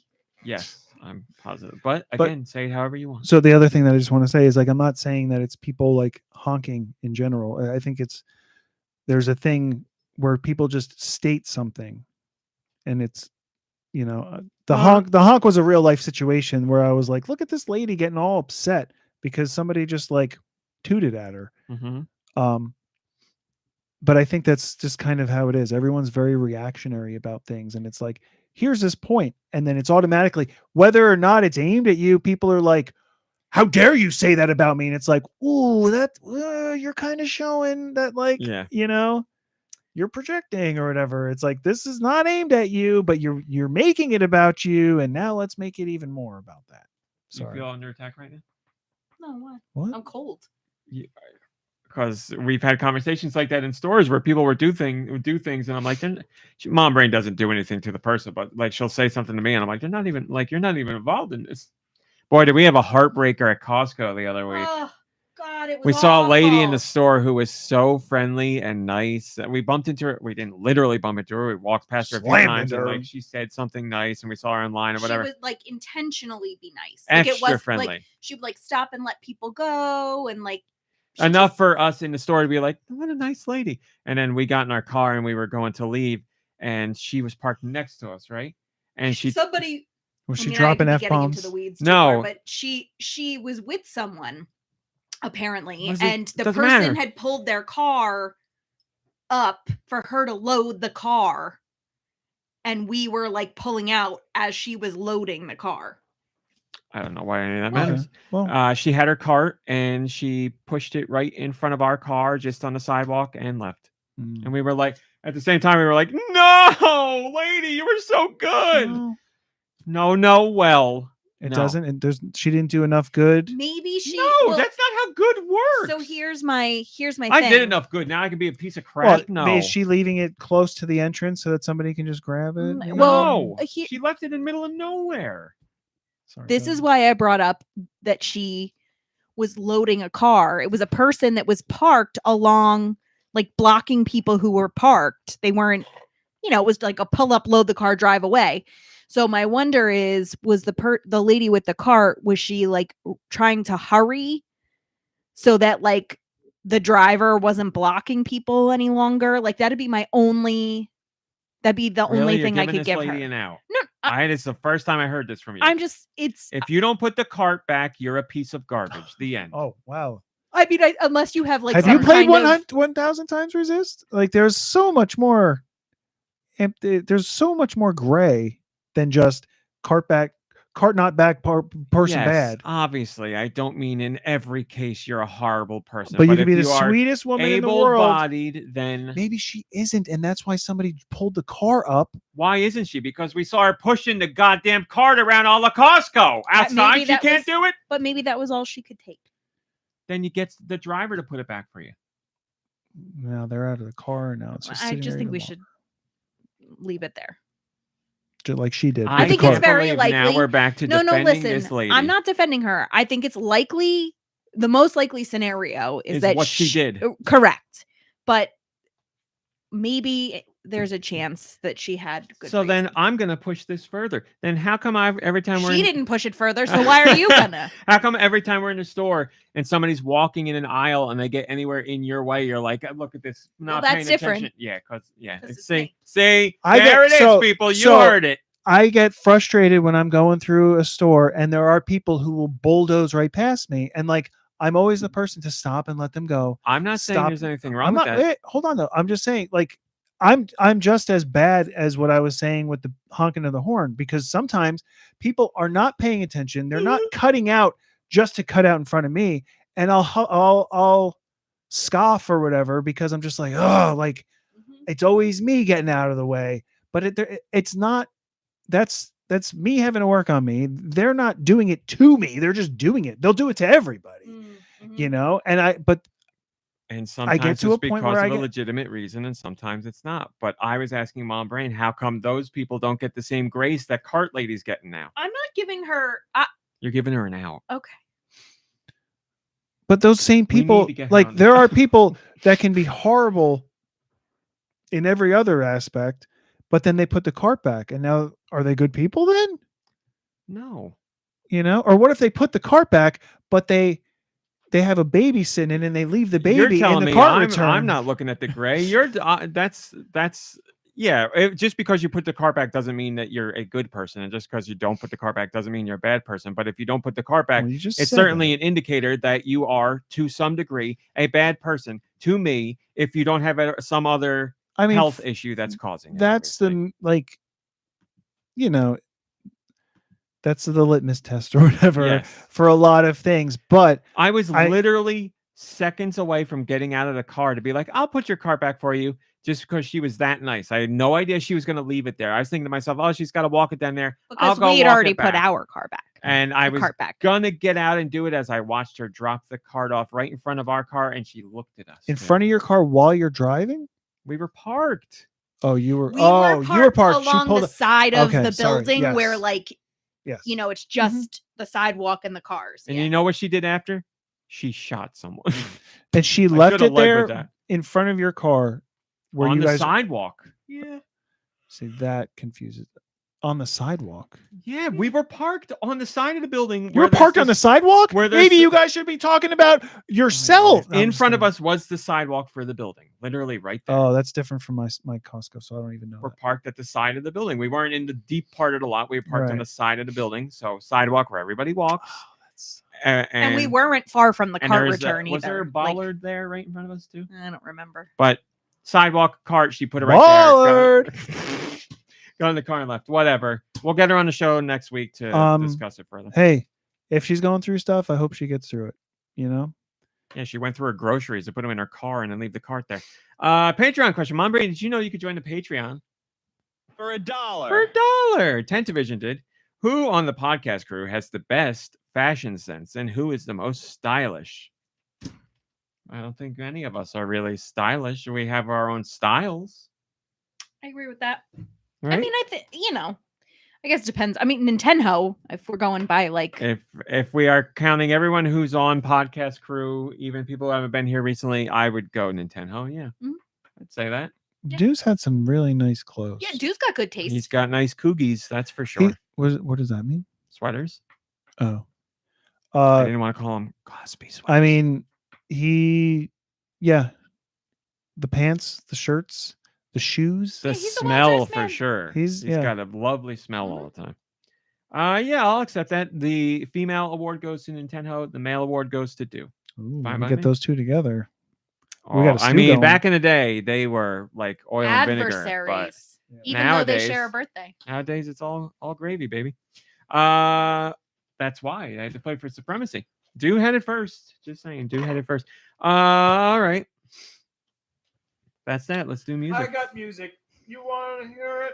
You want to hear I'd like to hear it. Send your music. Hi, Pixel Does everybody Ripper. Good to sound see you. Pixel Ripper says, hope the podcast picture is a sweet old lady with a shopping cart and arms yelling, you're a piece of garbage. Oh, Colonel. You do whatever you want, Colonel. It's always amazing. If you get to this part of the show and you don't have any idea, that sounds very funny to me. Send your music to goninpod@gmail.com. Where? goninpod@gmail.com. Maybe I will. You can put music in the title. How about your local MomBrain? Tentavision says, I don't like the fact that as a society, we feel the need to put everyone into a naughty list and a nice list. Yes, I need to be very clear here. You know, some of this conversation is for comedic effect and we're just joking around. I don't have people there are people I put in overall naughty and overall nice lists. Yes, but the vast majority of people, I think I will say to MomBrain's disappointment, I put in the gray area where I'm like, give them the benefit of the doubt and you don't know. And yeah, I want to stress that. I'm not like, seriously, this is the worst person I've ever seen. That not putting the cart back is a big pet peeve of mine. But yes, I'm always willing to give people grace and hear where they're coming from and all that stuff. It's not a serious black, white, yes, no. I give people grace all the time. And I try often to think about, I don't know what that person's really going through. And, you know, I like I said, MomBrain does it too, but I think between the two of us, the degree to which I do it annoys MomBrain, at least in some instances. But what? Nothing. I'm just waiting Oh. for music. I just keep thinking of like an idea that like a person leaves the cart, but then like somebody else gets in it and drives it away, The like cart? like a weird AI like thing. You know what I mean? Like that one where somebody's standing at a podium and then like it turns into a race car and drives away. Like somebody just like hops in and. I like it. I can hear the AI song. That How plays in many? the dog TikToks. How often has it happened for you where somebody parks and they're like, "Oh, do you mind?" and they take your cart? Yeah, I've done that. I've had that happen. You know where it's awkward? Aldi, where there's a quarter involved. Yeah, I've actually had a lady once give me her quarter and be like, "Can I just take your cart?" And I was like, "Yeah, thank you so much for giving me the quarter." Like, wow, yeah, I thought that was really, because it just happened to me at Lidl. There's no quarter involved, and I said no, and I put it back into the thing, and I said, "Get your own." No, I didn't really. First song comes from Spaniel 53. It's the Lidl things that matter. Aladdin, No, Prince of Persia. no, Is this Pokemon related? it is not.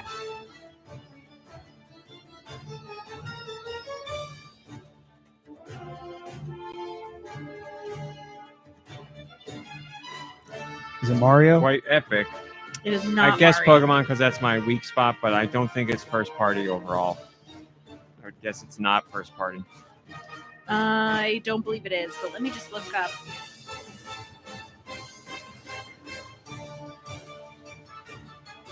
We gotta be in a desert or something, right?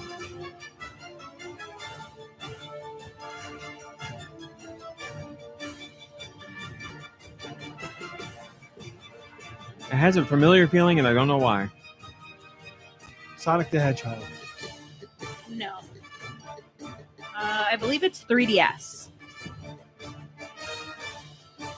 Kid Pretty Icarus. epic for 3DS. And it's not first party. Oh, Hmm. Kid Icarus was first party. What's epic? I'm trying to think Kirby. That's No. first party. Is it? Yes. Let me double check. Yeah. Okay. Do you need to know who published? Sonic one. No, don't tell Okay. me. Trying to think. I would guess an RPG, but it doesn't sound like It any is. RPG.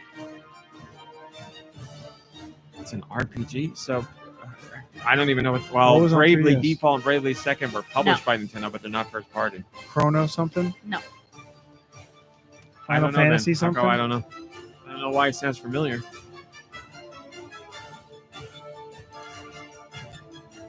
I give up. Do you give up? Was whatchamacallit? That game that was on the Switch? Chronicles? Xenoblade? Was there a 3DS version? That's first party. Yeah, okay. I'm out. All right, we're both out.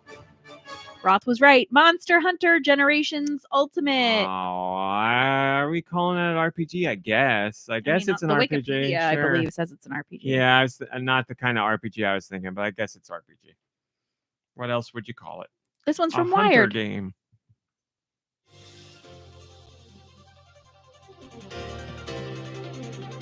This is also familiar.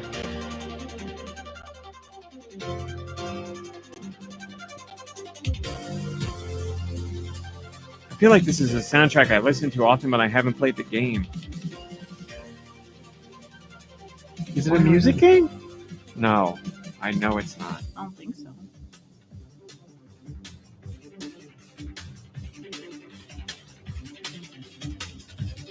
No More Heroes? It's Switch? It is Switch. It is not No More Heroes. Oh, I know what it is, and because I feel bad about it. Oh, it's that game that's got an anime style, and it was multiplayer, and it's dead already. Project Pandora or whatever. Whatever that was. It'll come to me.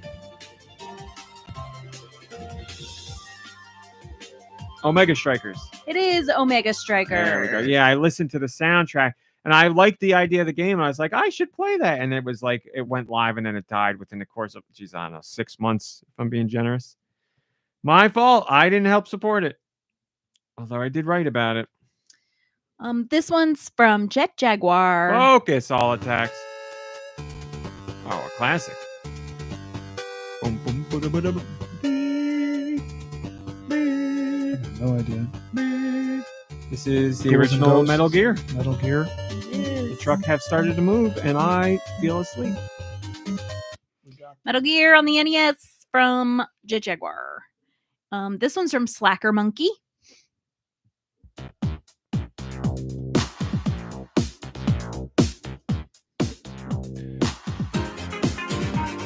I thought I recognized it.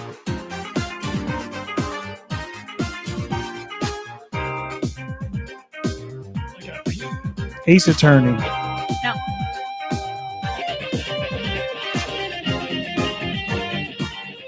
Is it first party? Yeah. Yeah, it's got that feel. It's weird though. First part. What system? 3DS? GameCube. Oh my God, GameCube. All right, so it's GameCube and it's first party, and I don't know it. So it's Pokemon, but what is it? Man, I would not have guessed Pokemon. First party on GameCube. Pokemon. Jesus. What was on that? I don't even remember. There's those two RPG. I think there's two RPG. Well, it's Pokemon.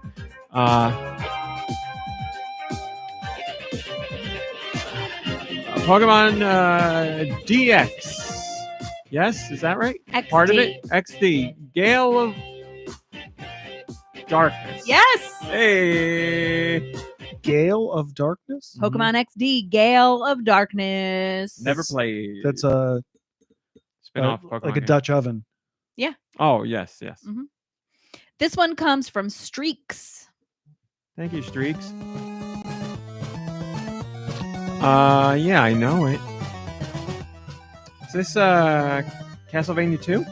It is. I haven't heard this No. song in a long time. We got there fast this time. We sure did. Proud of I us. forget when that. Does it say when that happens in the game? Final battle, last boss. That's not where I remember. Wow, it that's from. specific. From Streaks. This one's from Tater Tot and, of course, Spud.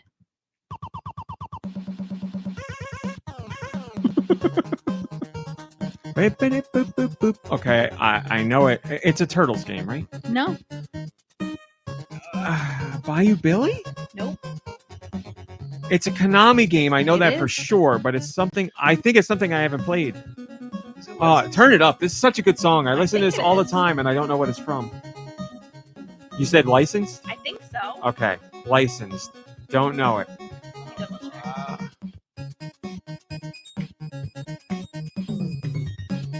Oh, So good. Set your watch to this, baby. It's so tough. Yeah, it's a franchise. What was that? It's a franchise you know? No, not really. Have you heard of? Okay, so it could be Rollerblade. I mean, that one song sounds like a familiar No. song. So good. This part sounds a lot like a Turtles song. That part specifically. Oh man. Licensed, but we didn't play it. What else did Konami do licensed that we didn't know about? We played so many of their licensed games. Bucky O'Hare? Nope. I hear this song all the time because I like it so much. Oh, it's so good.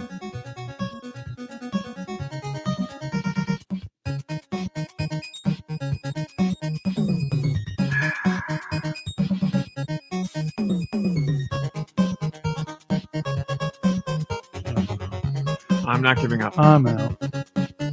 I mean, that whole musical thing sounds like media outside of- I know it. I know it now. Because I remember thinking of the name of the game and singing lyrics It would make sense. in part of it. Yeah, I'll get to the part where I'll guess what I think it is. It fits. That It was would have fit there. Yeah, it would have. Not where I'm thinking. I'll tell you where it clicked for me. Oh, so then I'm right. Monsters in my pocket. Yep. Right there. Oh, monster in my pocket. Monster in Pokemon. my pocket. Yeah. Yeah, right. They stole it. Way to go, Tared Hat and Spud. This one comes from Jess I. That was Monster in My Pocket, by the way.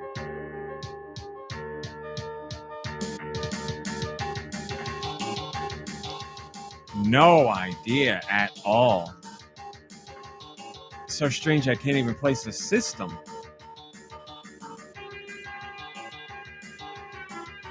Okay, I'll guess Super Nintendo, but I got no idea what the game is. It is Super Nintendo. Is it flying something? It is.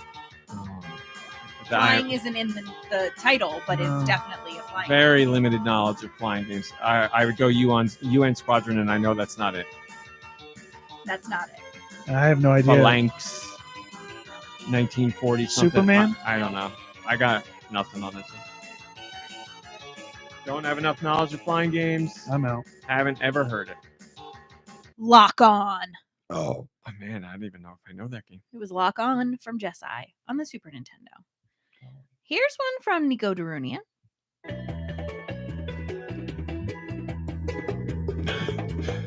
That almost sounded like that Monsters in My Pocket. Jungle Speed.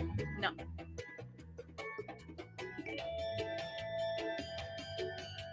So this is, to me, this is like the GameCube Wii era, it sounds like. This is on the Switch. Boom Blocks. No. Okay. It's on the Switch, but is it something that only Switch. exists What am I on the thinking? Switch? No. This has such a mid to late 90s feel. It hurts. Like it makes me think of Croc, but it's not Croc because that's not on Switch yet. So what's like Croc that's on Switch that has that feel? This is so PlayStation feeling.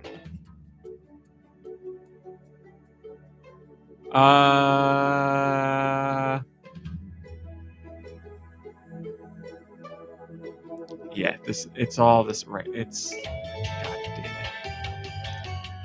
damn it. Did anything that I say make sense? I feel like 90s probably makes sense. Okay. I'll look it up to be sure. Yeah, that was, I don't know. It's just everything. It's 90s. I'd stake my life on it. Mid to late 90s.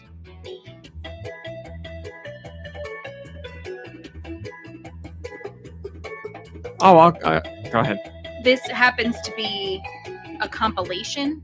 Yes. All right. So- All right. Then I think I got it. It's a Spyro. Yeah. Don't know what one. I didn't really play Spyro. I played the first Spyro, but that was it. I wasn't a big Spyro person. Spyro Reignited Trilogy Spyro Gyra. from Nico Darunia. This one's from Storbus Corbin.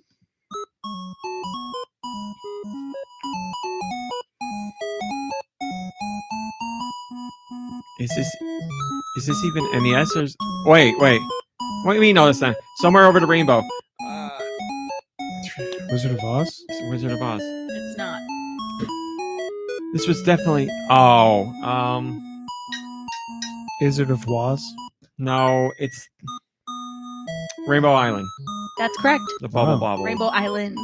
Sorry, man, I'm doing a loop today, missing all the S's where there are. Hey, ones. Lube, we speak your name. And that was from Storbus Corbin. And the last song this week comes from Mikey3319.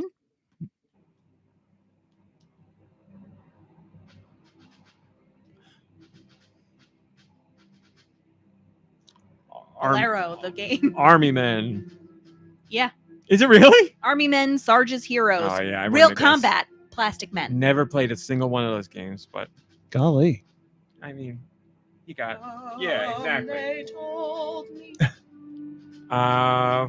8? 8 out of 10, really? 6 out of 9. Pretty good. I'll take that.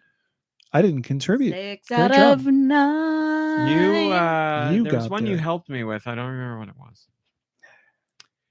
8 out of 10. That's the bounce back we needed. And that's it. That's it. Okay. it. All right. That's it. Oh, wait, that's not it. Oh. All right. This is, I guess you sit in the chair, you get like, it's not fringe benefits, but you get the download. This just came across my desk or this is Dew's desk. I'm sitting in Dew's desk, and it just came across Were Dew's there desk. spiders and flies? Buzz, buzz, bizz.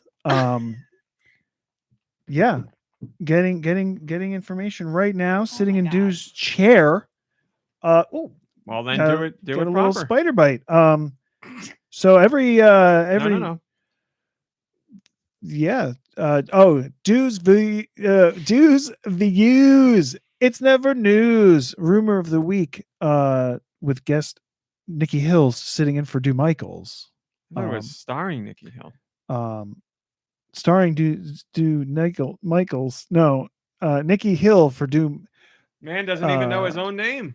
Understudy I Nicky don't know that I Hill for trust Dew this. Michaels.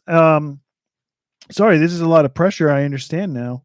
You're in the hot seat. Yeah, and it is getting really warm in I here can right tell now. because you're really stumbling here. No, this is crazy. So according to the Spiders and Flies, we got multiple stories, but we're just gonna stick with one. I appreciate that. So the camera, little thing that's on the potentially optical sensor on the optical Switch sensor 2. on the potential Switch Potential, 2 yeah. controller, allegedly. Oh yeah, Tony wants to know: is this a rumor or is this true? It's gotta be. Oh, well, it's gotta I be a mean- rumor. That's all we ever do. Well, all we ever get is rumors. Normally it's rumors, but I think this week the Spiders and Flies are treating me to an extra little treat where they said it's true. Oh my God! Wow, first and Dew's time. not here to hear That's it. a shit. I But know, it's his but- sources, so it's like he's here. Ugh. You heard what Josh said earlier. I want to hear the views of Dew. Yeah, so the lost it. I lost the page. So you know Optical how sensor, you know Switch how when 2. you play a game, Nintendo sometimes sends you an email that says, how did you enjoy How'd this you game? like your Did you game? Yeah. play it docked? Did you play it handheld? Well, that camera IR sensor or optical sensor, part of its use is to now eliminate those emails, because now they'll know when things are connected, when they aren't connected, where it is in your room. And it's going to go another step. It's going to tell Nintendo whether or not you're playing on the toilet Oh. or commuting on a train or a bus or sitting in the passenger seat, because you're not supposed to be driving playing the Switch. And then another use for it, you know how the IR sensor on the Switch, the Joy-Con, there was the 1-2 switch where you could like eat like a hot dog. Fake this sandwich. way? Yes. Right. But who eats a sandwich this way, right? Sub. Kind of perpendicular to your mouth. So You're very good at that. I was gonna say, this is great visuals. the here. way this IR sensor or optical sensor is placed on the Switch 2 Joy-Con, allegedly, you can hold it like a sandwich, left because to the right optical in your sen- two hands. Is that the reason they made And it now like that? you can do a bite like you're biting into do the corn center cobs, of a Switch sandwich. to 1-to-1 sandwich eating technology. Or like MomBrain said, Wow, corn on the cob. Like the possibilities What are else do you eat endless. that way? So Eat we've the reached. slice? Why not? It's more one hand, but Eat crust first. Stuff But crust. you can hold the controller kind of, in your hand, Yeah, in between the fingers. So, watermelon. Watermelon. so you've heard it here first. Wow. So I just want to stress the Switch 2 all of the gameplay may stay very consistent. It's a lateral move from Switch gameplay, but sandwich eating is taken to the next level. I just want to stress, as you said, the optical sensor on the Switch 2 is rumored, but the sandwich eating is true. Yes. Okay. Confirmed. Confirmed. We don't know if the controller has so- it, but this is confirmed. So for any Austin who's doing some investigation into and like answering questions on immersion, the Switch 2, top tier sandwich eating immersion in gaming, and The future is now. yes, we've gotten there, folks. By the way, since you brought them up, any Austin's latest video on YouTube is the most boring place in GTA 5. Go watch right now. He posted it 5 days ago. 1.1 million views. The boy's doing it. What is the most The boring boys place? There's that so you many gotta watch. places. There are so many places, and But he there's shows you only some of one his that's the most favorites. boring. The video shows you some of his favorites, as well as some the fans have suggested, but then he shows you his favorite. And I have to admit, It is a pretty funny, interesting place in the game. So go watch. But he Yeah. doesn't need my plugs. The man's doing amazing. Oh, look at this. Of course. 1.1 million, 645,000, 600,000, 1.8 million, 812, 1.5. The man's Wow. killing it. The man's Whoa. killing it. We've got another rumor real quick. Just throw it out there. No, we don't. It's going to take us full circle. I apologize, everyone. Just a heads up for everyone that's seeing these drones. The spiders and flies are saying the drones are Nintendo Nintendo. special forces. They're out here. They're trying to find the sources of the leaks. That's why if you see a drone, you'll see a flashing red and green light. That's a Mario and Luigi light on the drones. Wow. That is Now NS2. that's a rumor. That is NS2 This drone. is a rumor. Yeah. Okay. I'd say it might be confirmed. And But right before you get shot, you hear "Good luck to you." so yeah, don't cause leaks. Don't worry about who's peeping. No, who's out Thanks, there everybody. The peeker. The peeker. Thanks for Peeping. watching. Thanks for listening. and leaking. We'll see you next week. Goodbye, everybody. Goodbye. Goodbye, Bye, everybody. everybody. So sorry. After show. So the place we went to has all kinds of bakery. I related looked it up. goods. MomBrain told me. Oh, well, let me tell you the I story. don't know if I knew it existed either. And it's right there. For the listeners, it's a like a, well, I won't say specifics, but it's It's a like a bakery. farmer's It's got market. yeah, and there's a big bakery section, and they were selling whoopie pies, homemade whoopie pies, and they had like Whoopsie carrot pies. cake and chocolate and So coffee and many red different velvet, so many kinds. different options, Yeah. and they're like big. It was like a big burger. Yeah. So, and they had a sign that was like buy 5 and for Oh, God. whatever, but they had like buy 10. But for they whatever. didn't refer to them as whoopie pies. On the ad, they called them just whoopies. Whoopies. 10 whoopies for however much. And it was like a cartoon character in real life. Some man walked over and literally took so many that he was cradling them in his arms. They're all like individually a wrapped? baby. Yeah. yes. And it In was like saran wrap. there was like Right. a 'Cause massive they're pile made of them and that he yeah. was carrying over to the counter. We were like, oh my God, that's amazing. And I had to try to be discreet. I was like, look at that man. Yeah. And we both had ours, and now we know that man was right because they were The whoopies were delicious. great. The And- pretzel we had was great. And he didn't use a cart, so no cart. he's top tier, that guy. That's right. At least can one of those did not remain make the ride fully home. He ate it on the ride home. Definitely. I mean, if would I was too. him, I probably would have had one every couple of minutes. Man, they were good. There's so much stuff. We need to go there with you because I was like enamored, and all I could think about while we were there was like, man, Nicky Hill's gonna be so excited to see this. There was so much good stuff. Yeah. One whole section was I'm like getting overwhelmed just thinking about it. all kinds of candy, and I don't mean, yeah. There's like Oh, is that regular- what's over in your jar over there? Those red things? They did come from there. Yeah, they're sour apple. Oh boy. Not super sour by any means, but they are very good. But yeah, it's like a ton of candy you've never heard of, which is all exciting. Then stuff that they make there specifically, which is exciting. And then they had some name brand stuff too. But boy, was it good. I love whoopie pies, but highly unlikely still has never had one. Oh my God, you gotta have one. So Whoopie pies are great. Duncan currently has Yes. the. You want to know how many calories? One of those is 480. 480. I know because I calories. looked it up today. And I'm a little upset because when I bought them twice. Are they good? I'm not Well, they thrilled must with be them. good. You bought it twice. Well, because I didn't love it the first time, and I wanted to try it again because I was like, maybe it was a little stale. The cream that they put on there was like Old. It was like hard on the Mm. top because it's drying out sitting there on the shelf. I know you hate this, but can you give me a scale of 1 to 10? 1 to 10, because I wanted to get one, but I mean, after honestly, hearing a review, I'm gonna be honest. yeah, I want it. 10. Mid 6s. So it's the Okay. cream. It's the Yes. but if you put that cream inside the donut, it's gonna Yes. stay moist. yes, Right? yes. You take it, you put it on there, and it's just like out in the elements, and it's not gonna have the same I had thing. a peanut butter whoopie pie, 10 out of 10. MomBrain had a carrot cake whoopie pie, 10 out of 10. So there's a place by me, a farmer's market. It's a small little, like a small farmer's market, nursery, whatever. And they have stuff like that. I'm getting to the point where I can't, I can't eat them because it's just too much sweet. Oh no, but then can I do it. keep going. I said to MomBrain, I'm glad I didn't know this place existed That's the before I sugar started my addiction. diet, because I would have never started. Like I want to eat my way through that whole place. Yeah. There's a whole section that's meat that I'm not eating, but literally one whole. If you break the building into 4 parts, 2 of the 4 parts are candy and bakery. Yeah.